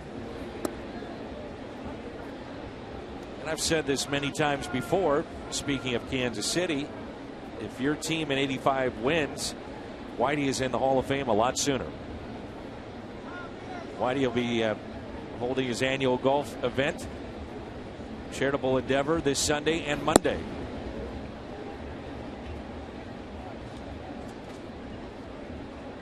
The White Rat Foundation does a lot of work to provide fields for young people to play, and they take care to make sure they're kept up well, and the cities are involved in keeping those fields good. And the Youth Foundation that Whitey's run for years and years has just done terrific work. Ground ball to third, and Grichuk retired. So let's take you back to the first inning if you missed it. A mammoth home run by Holiday. A 3-run homer into Big Mac land, 467 feet. The second longest. The longest, you ask? On the left in 2012 off of Ryan Dempster. Yes, Matt Holiday. That just missed Big Mac land. Kept going. Measured at 469.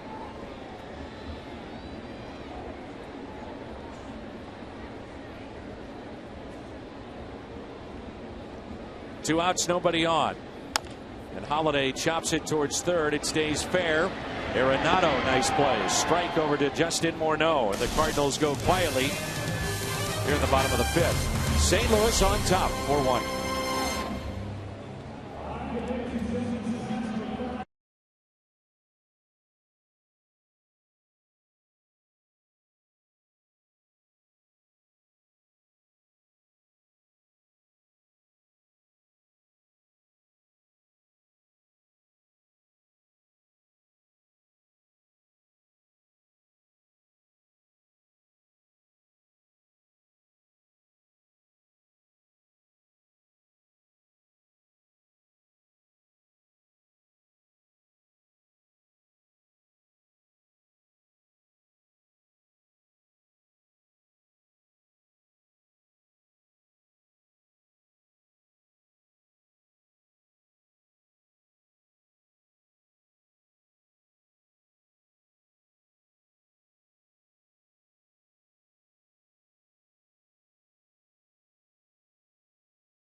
go. Budweiser, what's on tap at 5:30. And Shelby Miller trying to pick up win number 10. In my mind, you never want to see Michael Wacha out of the rotation. You absorb that loss, though, a little bit better with the way that Shelby Miller has been pitching. And Lance Lynn, you throw both of those guys in it, and they're just so lights out lately. And I agree 100%. I think you go into October, and Mike Matheny was asked a couple of times about his playoff intentions as far as his rotation, and he was very firm. I'm not going there yet. I'm not thinking about that. Now, there has to be some planning that he's doing. You've got to think about your rotation 2 weeks out. Everybody does, but he doesn't want to clearly talk about that publicly. But I agree with what you said. If Michael Wacha, if there's a question about holding him back, and Shelby Miller's not right and Lance Lynn's not right, maybe you have a different conclusion. Maybe you push him a little bit more. Again, if there's nothing wrong physically, and that's what we're told.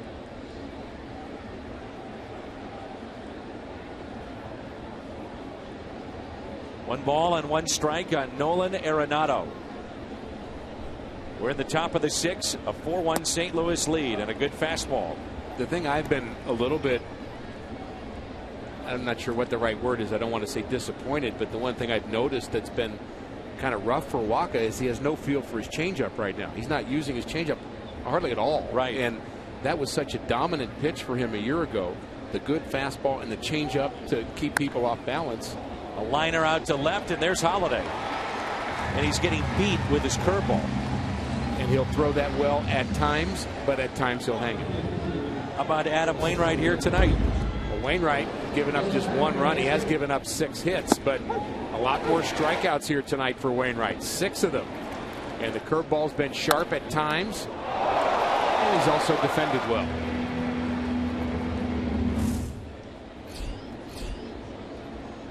Pitch count very economical at 63 with 1 out here in the top of the 6th. Only 16 balls of those 63 pitches.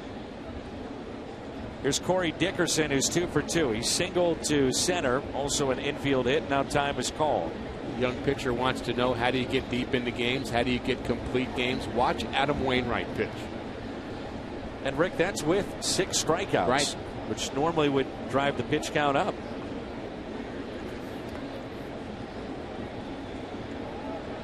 A couple of big Cardinal fans watching tonight. Roger and Sharon Jarvis celebrating their anniversary. They never miss a game. Roger said he's a huge fan of Al Hrabosky and wants his Al Hrabosky autographed jersey as a present. Roger and Sharon Jarvis. You've been driving that market, haven't you? Big time. Big time. Even on the road. I saw that.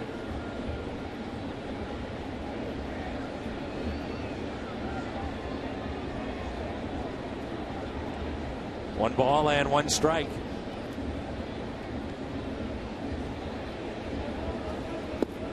So if before the year's over I get on an Al Hrabosky jersey and I go, before I go over to do the post game and sit in the stands and I'm wearing that jersey, somebody will find me and you will invite me up here and Al will sign it? Yep.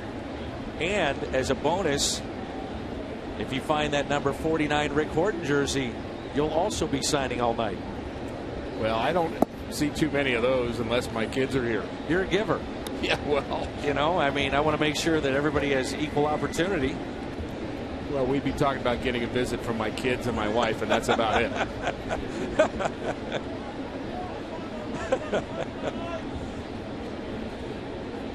Here's a 3-1. Now 3-2. One of our fans is coming to the Tony La Russa night on Monday and said, I already have my Tony La Russa ball, but I need a Rick Horton signed baseball. And I noticed on Twitter you'd be happy to sign that baseball. I did reply to that. You bet. Very gracious of you. By the way, we have released some more seats to our evening with Tony La Russa and opened up a few more tables. One of them right in front, the stage.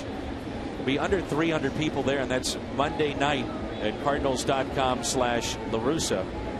Tony will be in town, and we'll have some fun on Monday night. Always interesting. to say the least. You bet. Held on to by Molina. The strikeout of Dickerson, number 7 tonight. Dickerson's been a tough out for the Cardinals. He swung the bat very well when we saw him in Colorado. A couple of hits already tonight. Wainwright just blows that by him. Picks out that up and in spot, which often is a tough place to get to for a left-handed batter. They typically like the ball down and in, not up and in, and Wainwright hit his spot. Willeen Rosario, and a ground ball. It's hit to short. There's Peralta.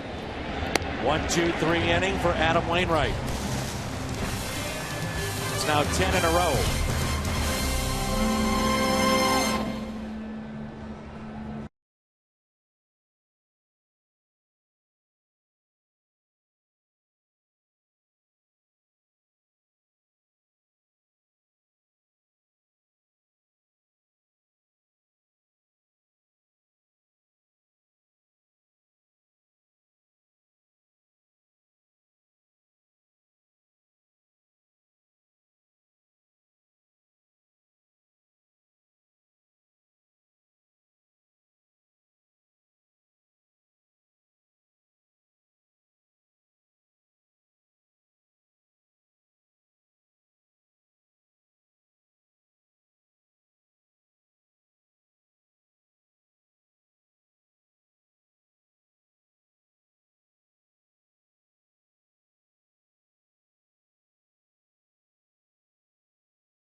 Half of the 6th. Next time you're looking to pick up great seats to the game, head to StubHub and you can earn 2% back in fan rewards on every purchase. That includes Cardinals tickets.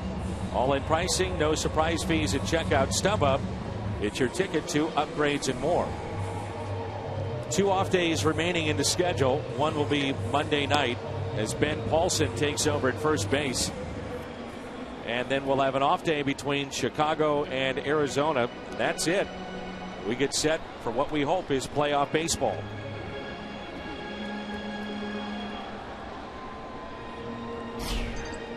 We haven't seen the Rockies a lot this year, and again, we've mentioned they've had a lot of injuries, but Paulson, the only left-handed bat that they had on their bench, they have 8 right-handers on the bench, so that's not a really evenly distributed kind of ball club. They have 4 lefties in the lineup tonight, but one of them's the pitcher, and then the switch-hitting shortstop, Inoa.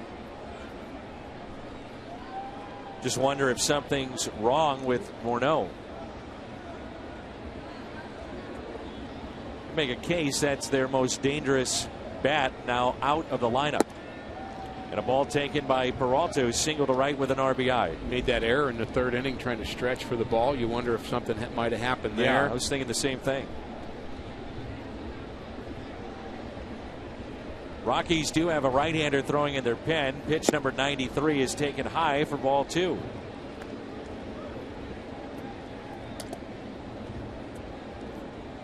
This has been a fun month of baseball to watch this team come together. Took 5 months, but here we go. Nick Massett, the former Red, is getting loose. The 2-0 pitch. I'm not sure when I would say the fun officially started. May have started when the Cardinals swept Cincinnati, but I think the Pittsburgh series really was a fun series of games here at home. The Cardinals played so well in that. They hit so well, and of course, playing the Pirates, there was a high degree of tension in all of those games, and I just think that the team went to another level. And you're going to have some bad days, but you don't get that sense that the bad days are going to turn into long periods of offensive drought. I mean, I don't feel that. Even if they leave a couple runners on early in a game, you still get the sense that they've got some firepower to get back in the ballgame. The Cardinals with just 3 hits tonight, but one of them, the big blast by Holiday, base hit by Peralta. They lead it 4-1, 2 balls and 2 strikes. I don't know about you. In sports in a general sense, I'm not a big believer that a team or even an individual could say, well, I'm just going to turn it on right now and I'm going to go down the stretch and hit 350 and carry this team. However, one thing that the Cardinals have done an awful lot of is play postseason baseball. And I just wonder if that was kind of a lingering effect of all the baseball they played, and it did take them a while to get things going. And not to say that they all of a sudden said, well, let's turn it on and win some games, but they were finally able to flip the switch, so to speak, and get it going and be the team that we all thought. Well, maybe a combination of flipping the switch and other teams kind of turning off the switch when you get into a different zone that you're not used to. All of a sudden you get into meaningful games in September, and you look at the Milwaukee Brewers right now and they lose their mojo. I mean, maybe they weren't thinking about it. Now you start thinking about, okay, now we got to win, and the pressure and the expectations, and maybe they're playing too hard, they're swinging too hard, they're trying to be too fine pitching wise, whatever they may be doing. But you know, it could be other teams faltering as much as the Cardinals elevate. It's a good point. Third walk issued by De La Rosa. I think the other aspect of this too is that if you don't follow what's happening around Major League Baseball closely this year, you would notice that a lot of teams were hovering 5 to 10 above 5 or 10 below 500. There wasn't any teams until recently that took off. You know, there just wasn't great teams running away with divisions for the most part. Well, the one team that was Oakland. And now they're not. Right. Could be 2. Slowly hit. Tough hop. And a double play.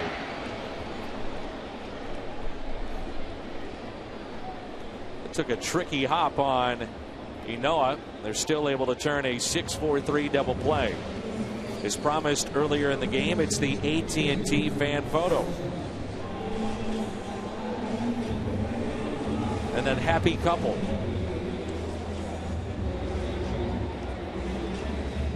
Talking about those teams hovering around 500. One of those teams, the Miami Marlins, and just devastated yesterday with the loss of Stanton. Really their team in so many ways.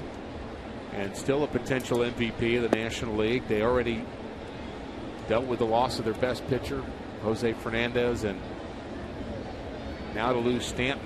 I mean, that's just devastating for them. They had an outside shot at the wild card, or the second wild card, perhaps. Still in the conversation. Still are. 2 balls and no strikes on Scruggs, who was struck out swinging, also walked.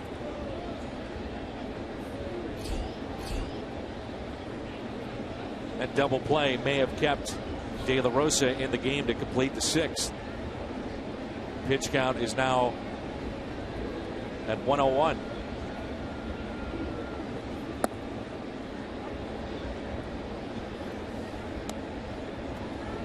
Cardinals have stacked the right-handers, but they've only had 3 hits against De La Rosa. But that Holiday home run shows what you said earlier, the power of the home run, what that can do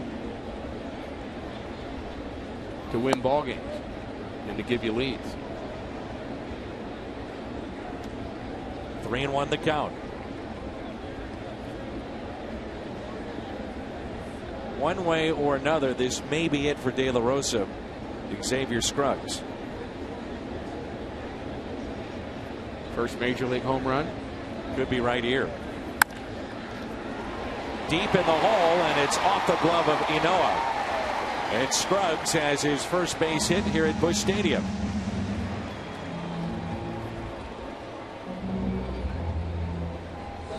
The playoff picture, how it shakes out. Pittsburgh would be in right now as they trail St. Louis by 2.5 in the Central, but they own the second wild card. game and a half in front of Milwaukee. San Francisco and Los Angeles playing each other this weekend, and Washington on their way to the playoffs under first-year manager Matt Williams. San Francisco's really made a move, haven't they? Yes, sir. And coincided with Angel Pagan getting back in their lineup. Jake Peavy's pitched well for them. They're trying to put enough distance there, and they're of course still trying to catch the Dodgers, which isn't an easy thing to do, but that's put them solidly in that first wild card position. De La Rosa has failed to pitch through the 6th inning in 2 of his last 3 outings. Little flip to second, and he's through 6 tonight.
On the East leading Orioles at 11:30. Then on Fox Sports Midwest, make sure you catch the Rockies and Cardinals at 5:30.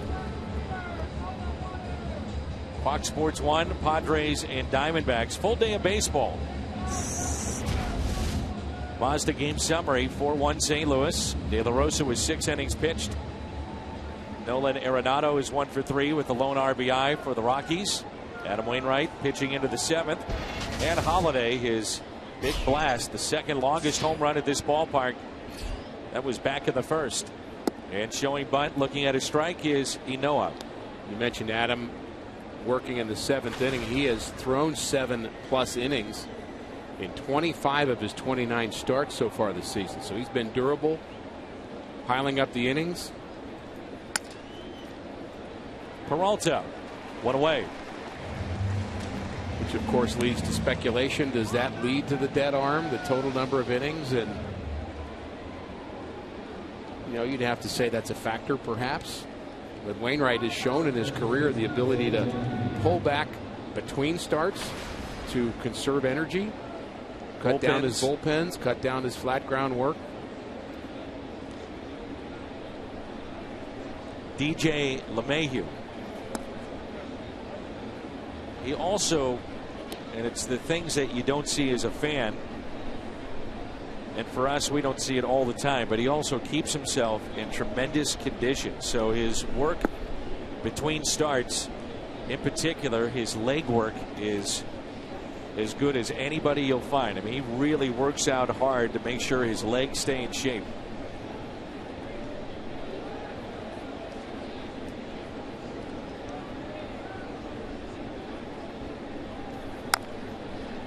Chop to third, charging just a bit. It's Carpenter, another high throw, and Scruggs with the tag. 2nd time we've seen that tonight.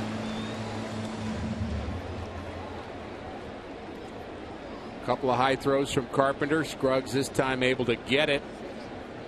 And always kind of a potential for injury for a first baseman when you have to make this play, because you're going up to catch the ball and you're going into the runner at the same time.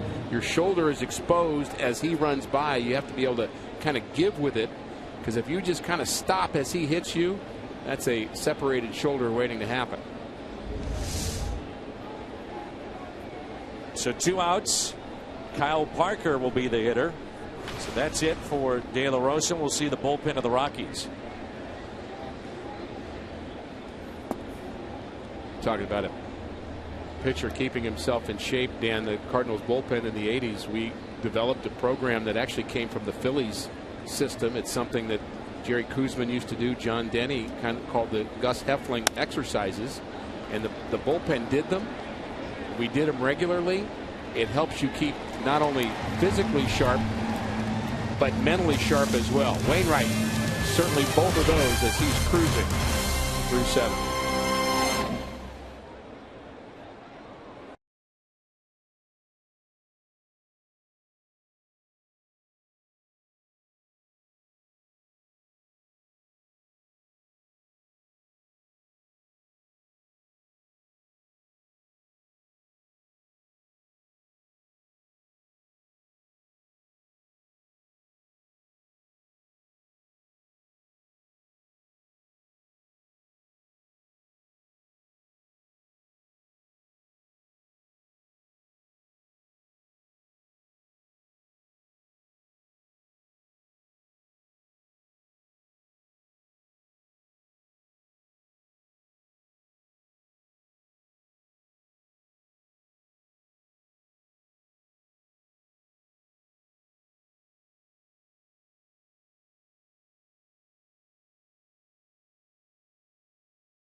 Sundays, also a Six Flags Day. What an ice cream Sunday is, it's 2 hours prior to every home game. They've got games, prizes, and free North Star ice cream treats while supplies last in the Ford Plaza, presented by Prairie Farms. A 4-1 lead for the St. Louis Cardinals.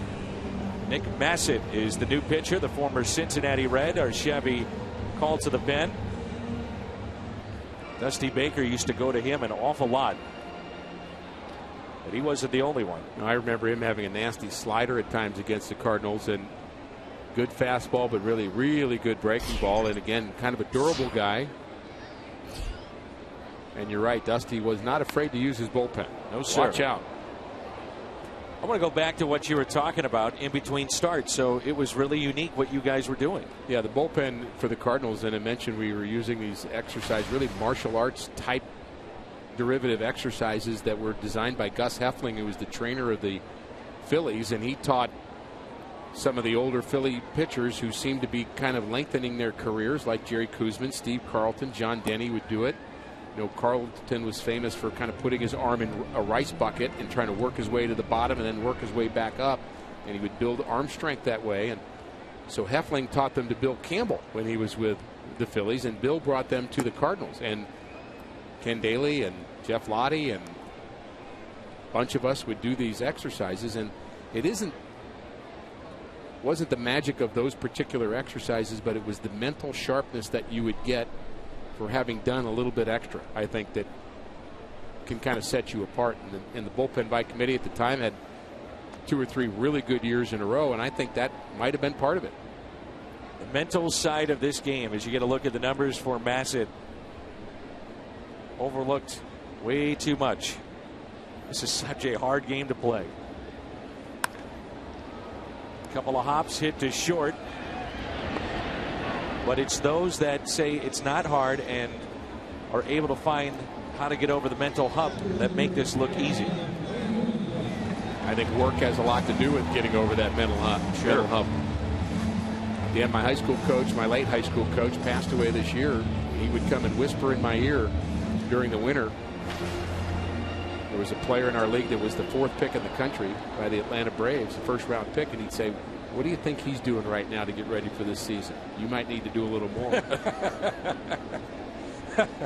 But that motivated me. Sure. Here's Wainwright. But all these guys do that too. What is Adam Wainwright doing to become potentially an 18-game winner tonight that I'm not doing? Hear about it all the time. Wainwright to short. Enoa with it. 2 down. Cardinals tonight with just 4 hits.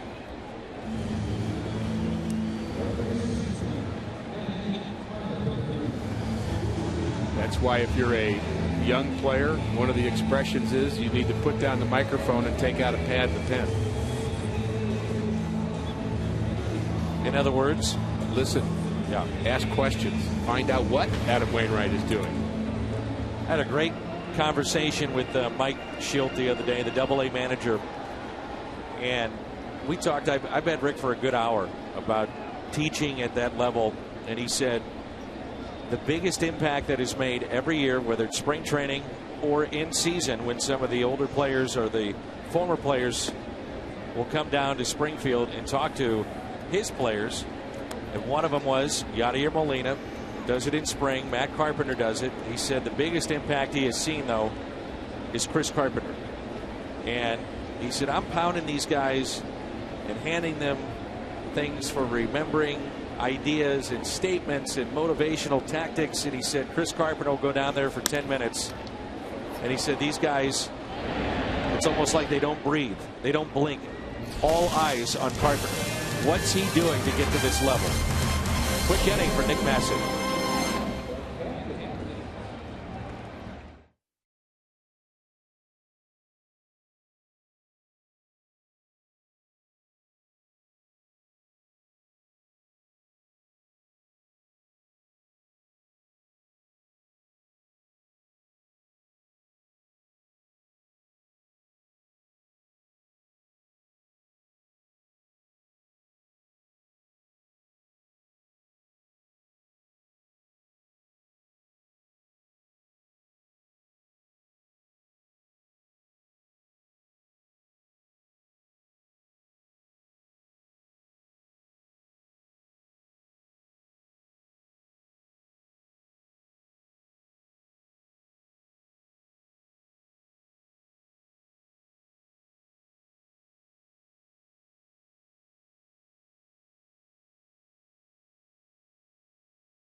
And Fox Sports Midwest Live, our village, and also our studio.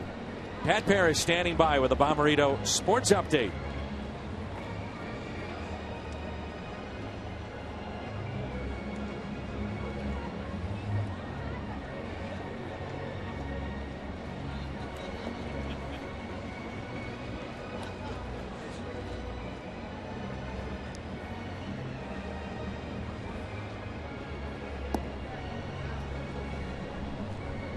I don't know if you knew it. It's a crazy village over there. It's ours.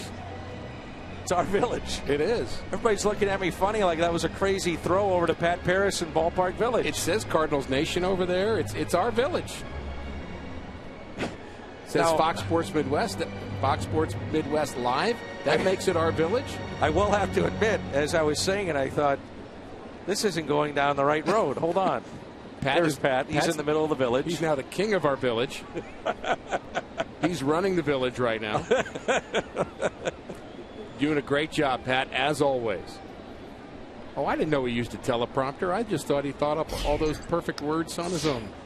Pat, I'm sorry that I threw it to you at the village inside Ballpark Village and our village at Fox Sports Midwest Village.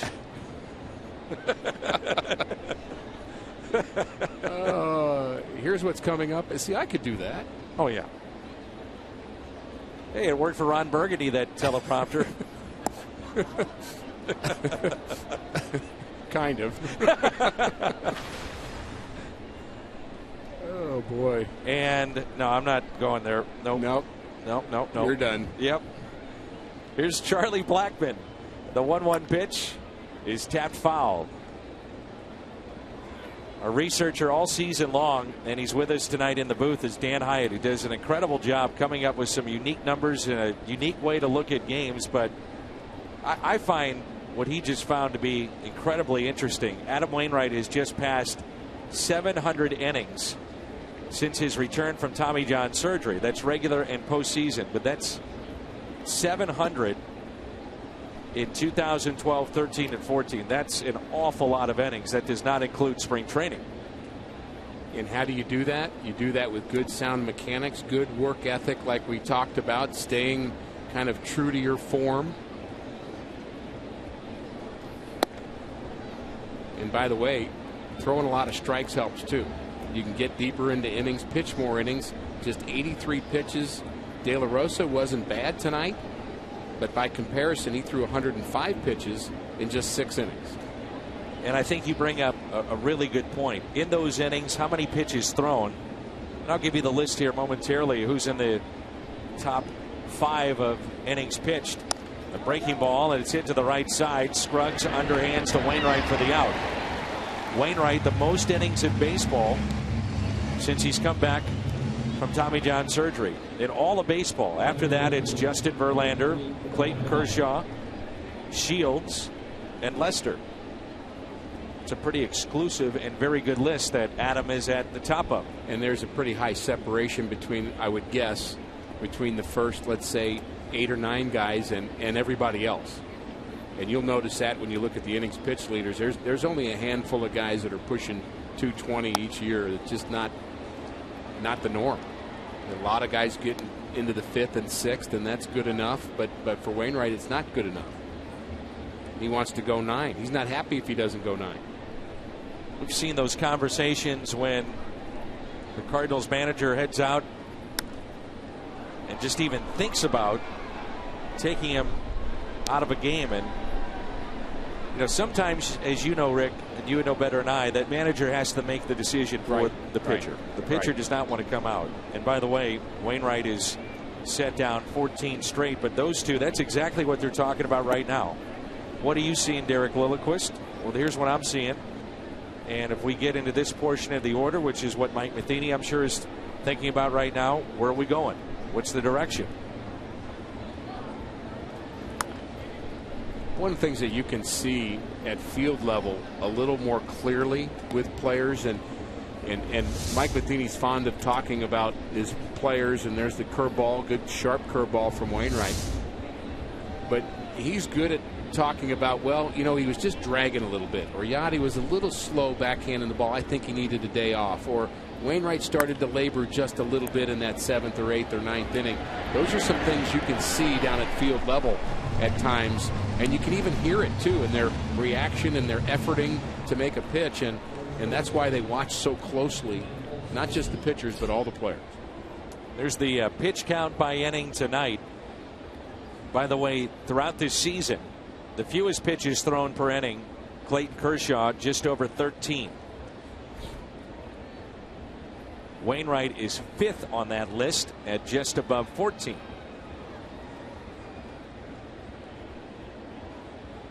I think you can get some discussion about this, but according to some of the sabermetric sources that will measure miles per hour per pitcher on each of his pitches, and we follow some of those, Dan. They will make the statement, and they believe that Wainwright's fastball is just as good as it was before the surgery. Now, people remember Adam being a 95 guy, but that's when he was in the bullpen. Right. But as a starter, 91, 92 was about what he did then too. So he, even after surgery, all those innings, really hasn't lost a lot of velocity. Maybe a mile per hour. The 1-1 is slicing down the left field line, out of play off the bat of Ben Paulson.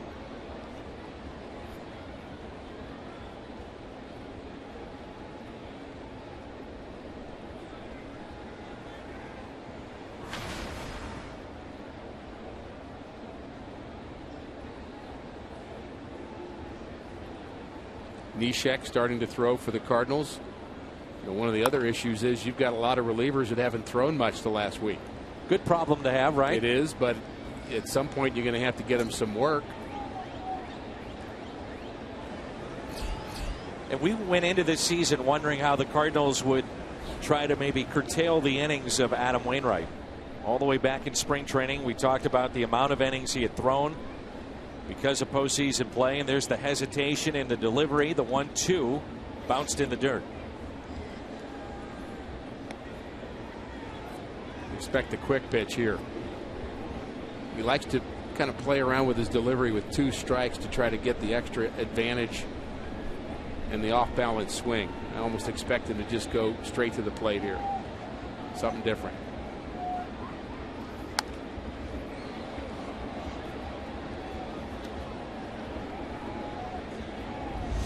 Pitch count at 95.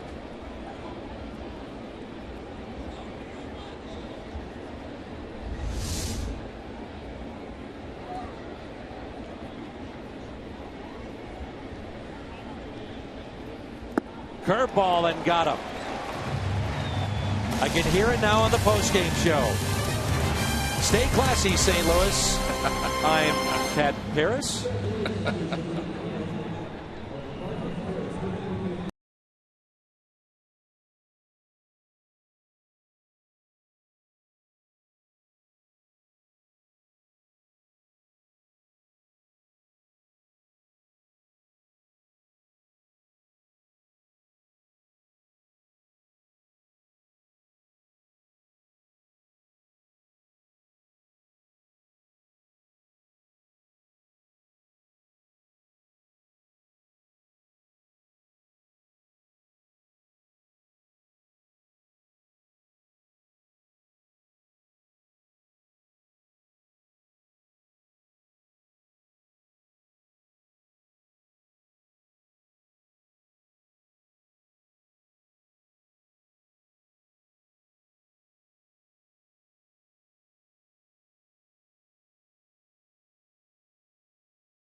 Fans to stay in the game and drink responsibly. And by Ford, the official cars and trucks of the St. Louis Cardinals. Busch Stadium in St. Louis. Hope you're enjoying it wherever you may be, including Phil Nichols with that camera. Phil, no standing. Get moving. Get moving, Phil. There you go. Don't take out any kids, though. Watch where you're going, Phil.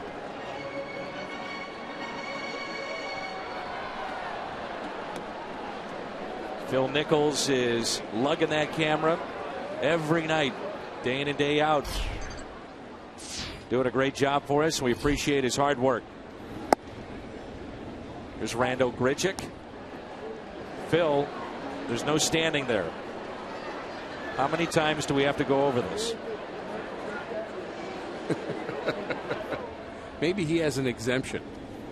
Hey, what's that movie that they got with the cell phone where her or she, whatever that is? You know, the guy that played Johnny Cash. You're stumping me. There's Phil Nichols. Why do I feel like I'm talking to that person in the phone? Phil is a living, breathing person. Manning that camera. The 2-1 pitch. What's been overshadowed tonight because of the home run, because of the pitching from Wainwright, the Cardinals offense with a total of 4 hits. They made him count.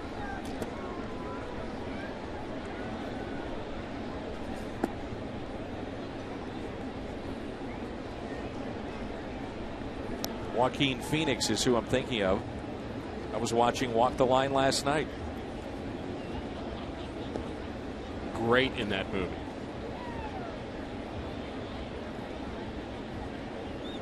Trevor Rosenthal now throwing for the Cardinals. Up and in and a walk. And the Cardinals have drawn 4 walks tonight.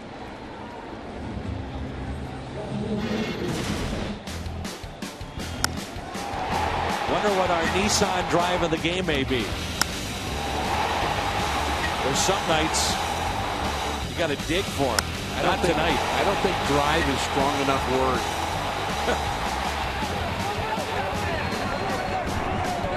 That baby was crushed. The previous 9 games for Holiday, no home runs, no RBIs after he was the National League Player of the Week. And tonight, the home run, 3 ribbies. Sometimes it's one swing. That's all it takes, and you get back on track. We haven't seen much of Trevor Rosenthal in the last week, and he's vying to have the single season save record for the Cardinals, so perhaps we'll see him in the 9th inning.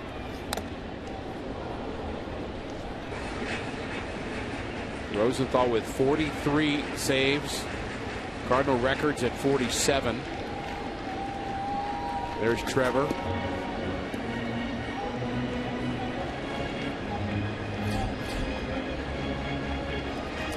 The Cardinals want to be aggressive here with Holiday, who does hit into a lot of double plays, and the good speed of Grichuk at first.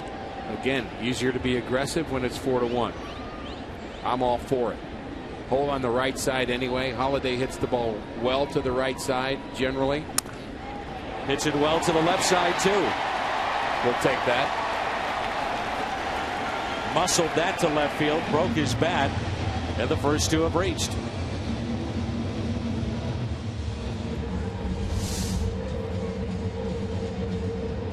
Holiday, a good low ball hitter. He just keeps his head down and he drives through the baseball and finishes.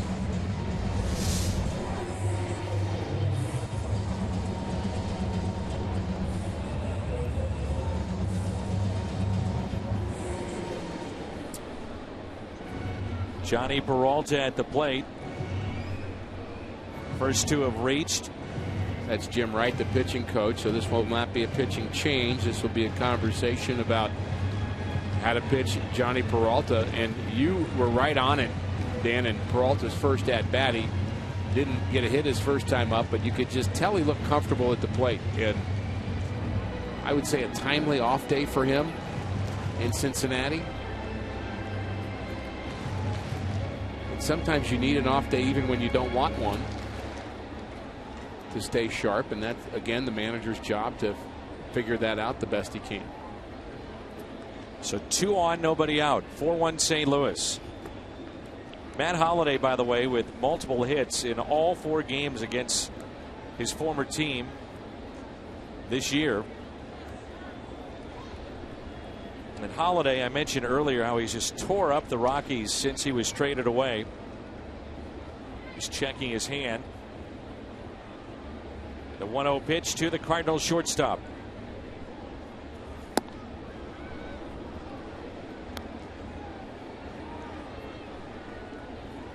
Sometimes you have that extra motivation, don't you, Rick, against a former team? Maybe that's the case with Holiday. 110.2 miles per hour. The result of that motivation in his first at bat.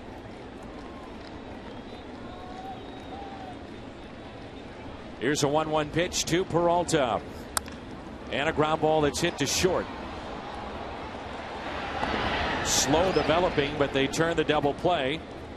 That's the second double play turned by the Rockies tonight.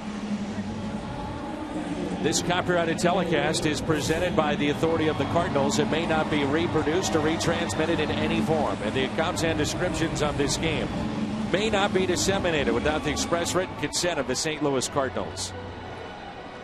I think that play was slow in developing because there was a middle linebacker headed towards the second baseman. And that's another thing about Matt Holliday that we don't talk often enough about, in my mind. And we notice it, Dan, and we talk about it a lot off the air, just talking and traveling with the team. But the man plays hard. He runs the bases hard. Not the fastest guy in the team, but he runs the bases hard. Gives maximum effort in left field. He's not a Gold Glover, but he really works at this game. Plays every day. I've noticed his arm, in my mind, is better this year. Yes. He did have some arm issues throwing the baseball a year ago. Got some bees in his hand right now after getting jammed there on that hit. Maybe off the end of the bat. Mentioned he broke his bat. You can hear that even up here. And I wonder if it was just reaching for it off the end of the bat. Sends those shockwaves into the hands. Most players will say when the bat doesn't break, that's when it hurts more. The breaking of the bat tends to take some of that vibration out.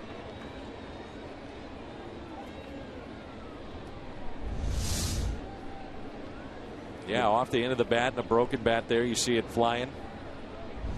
Ouch. Cool night.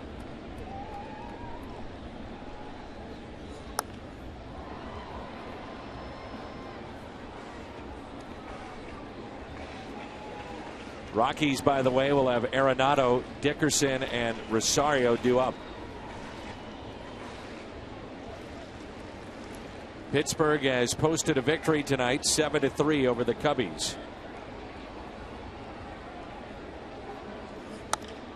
Molina goes the other way, slicing, and it's down. A 2-out RBI base hit for Yadier Molina, and that makes it 5-1 St. Louis.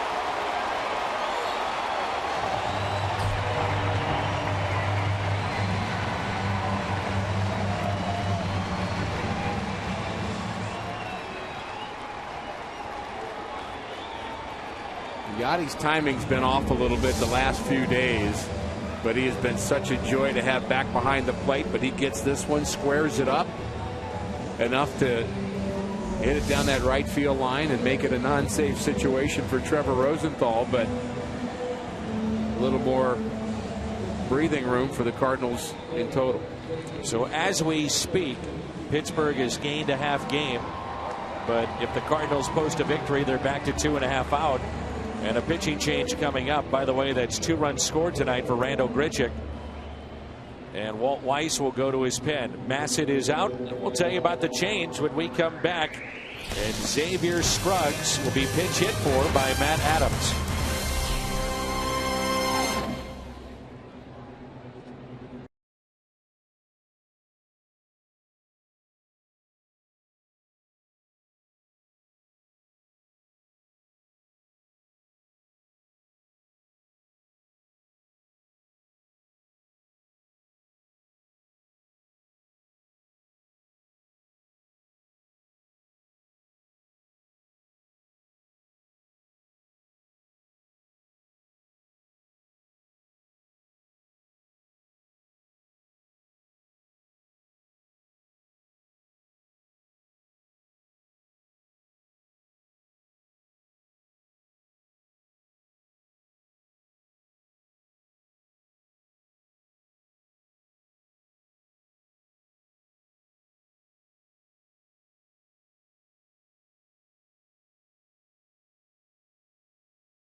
call to the pen, the right-hander for the Colorado Rockies.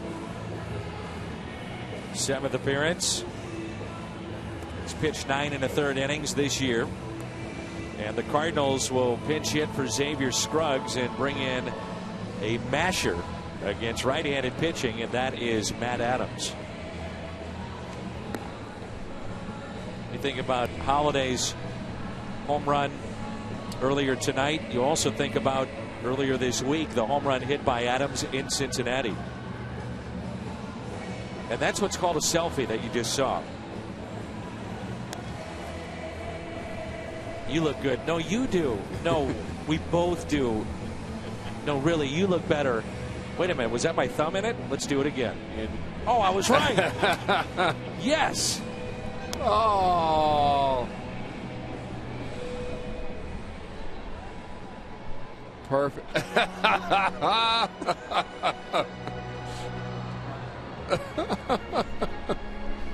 Oh. Rick has just put down his headset and left.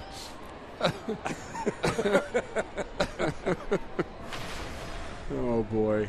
Rick is now down in the seats, photobombing everyone. How about that? Just a reminder to all of our fans, you never know. We may have a camera on you. Oh, here's Adams with 2 outs and a runner at second.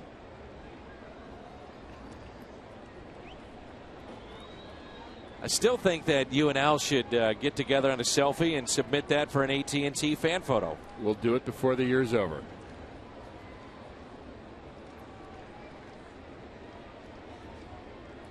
Interesting, the Rockies did not have a left-hander loosening for Adams. Adams would have had to have been introduced before they made the move. So had they had a left-hander up, there's 3 of them in the bullpen. Rex Brothers has been kind of their 8th inning guy, and he's been a closer at times for them. They also have Christian Friedrich, who's been a starter for them, and Johan Flande. So they'll intentionally walk Adams and get to Peter Borges. So you come into the game and then you're asked to walk Matt Adams.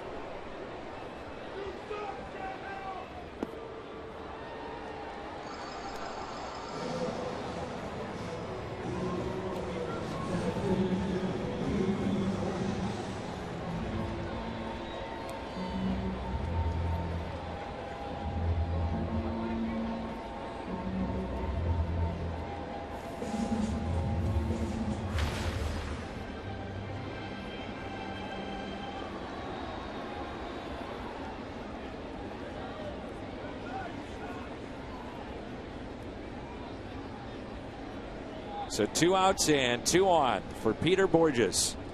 It's been hit by a pitch back in the 4th. Also struck out and grounded into a fielder's choice.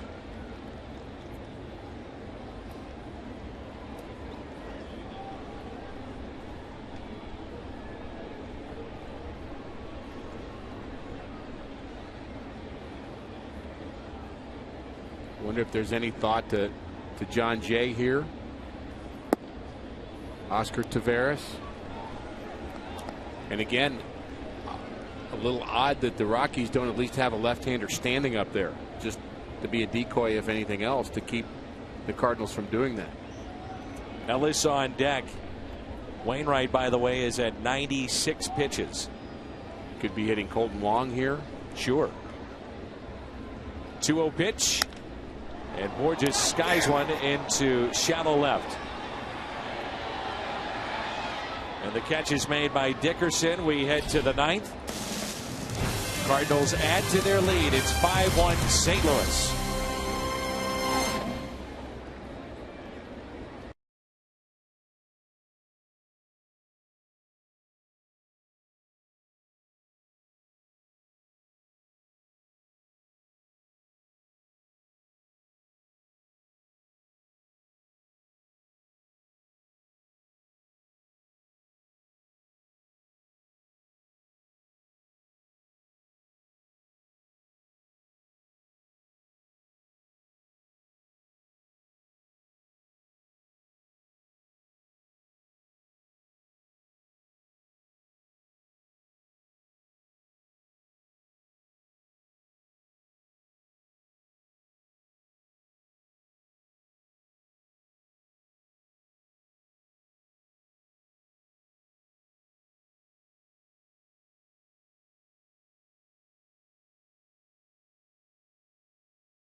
pen. So with the Cardinals leading by 4 runs, but Trevor needing some work, he's into the game tonight. Very little work out of their bullpen, as I mentioned in the last week, for the guys that you're typically used to seeing late, like Manus, Rosenthal, Neshek, Martinez. Cardinals with 13 pitchers in their bullpen. And you just think about how young Trevor Rosenthal is compared to LaTroy Hawkins, who is the closer for the Rockies. Hawkins born in '72, drafted in '91, when Trevor Rosenthal was just 1 year of age. What a career it's been for LaTroy Hawkins. He's managed to hang on, hasn't he? All kinds of roles, too. Yeah. That'll help. 1 pitch, should be 1 out. Adams is over with room. 1 down. If the lead holds, this will be the 10th straight road game in a row scoring 2 runs or less for the Rockies. The record, by the way, if you're wondering, is 11. Wow. And that was the 1942 Boston Braves.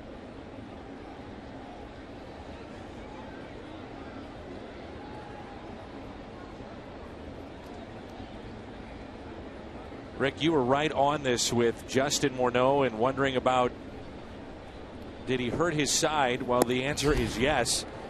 He was lifted in this game with left side intercostal soreness, so it's the area in his rib cage that has become a problem for him, and he was stretching on a ball earlier defensively, and you're right, that's apparently where he hurt himself.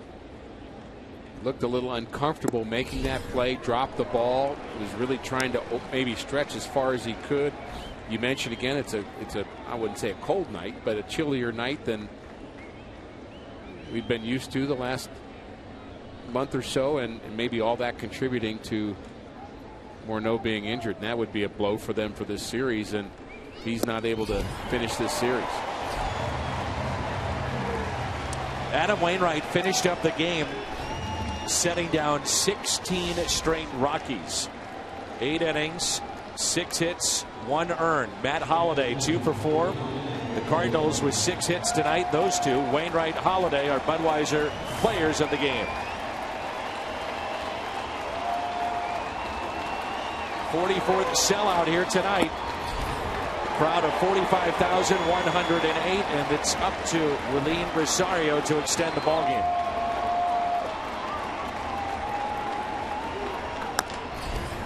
Chopper left side, barehanded by Peralta. The stretch by Adams, and the first base hit for the Rockies, going all the way back into the 3rd inning.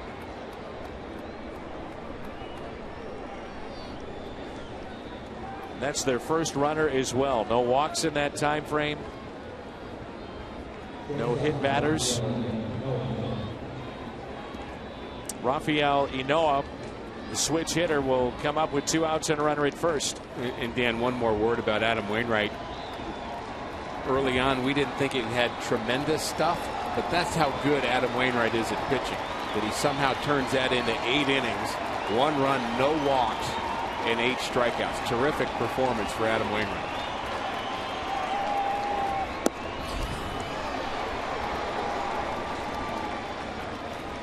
Rosario will take second base.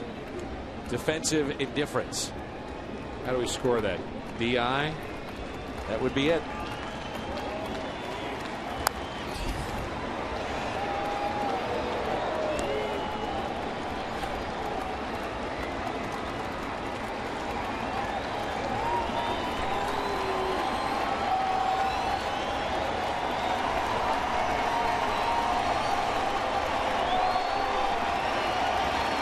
The 0-2 by Rosenthal. The check swing and hit out of play. Trevor's resurgent curveball has made him a much better weapon in the 9th.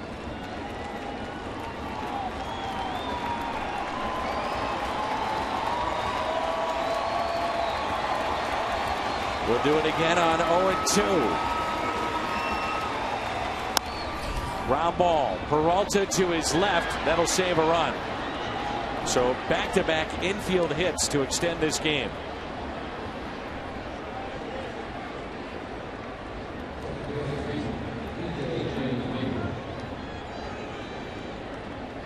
The Cardinals hold on. It'll be win number 81. They would stay 2.5 in front of Pittsburgh. Two good efforts for Peralta. One coming in on a bare hand, now knocks the ball down in the infield. He at least saves the run from scoring there. And nice to get that run in the bottom of the 8th, so you're not dealing with facing the tying run at the plate. There's that breaking ball you were speaking of. Trevor looks pretty sharp here tonight, doesn't he? Sure does.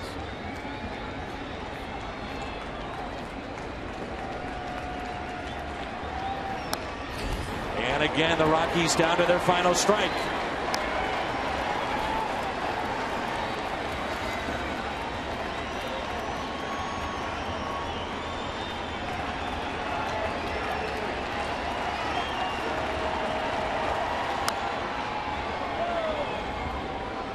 Change up at 86.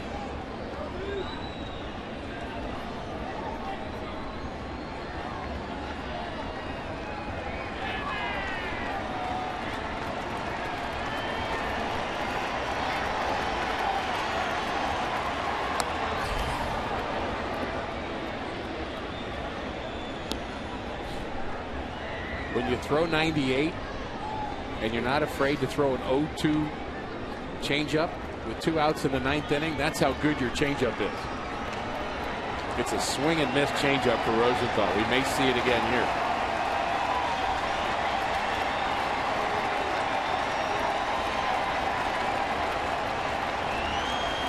The 0-2.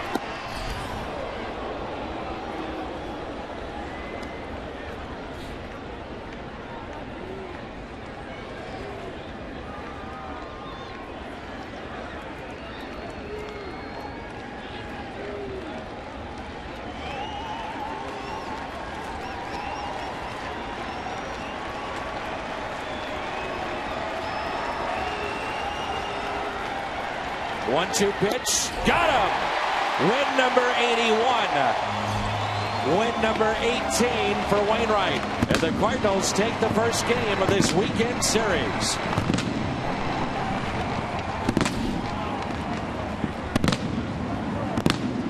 Matt Holliday hits a rocket. Adam Wainwright throws a gem. Cardinals keep pace with the Pittsburgh Pirates. And 40,000 plus leaving happy here from Busch Stadium. The postgame show, teleprompter and all.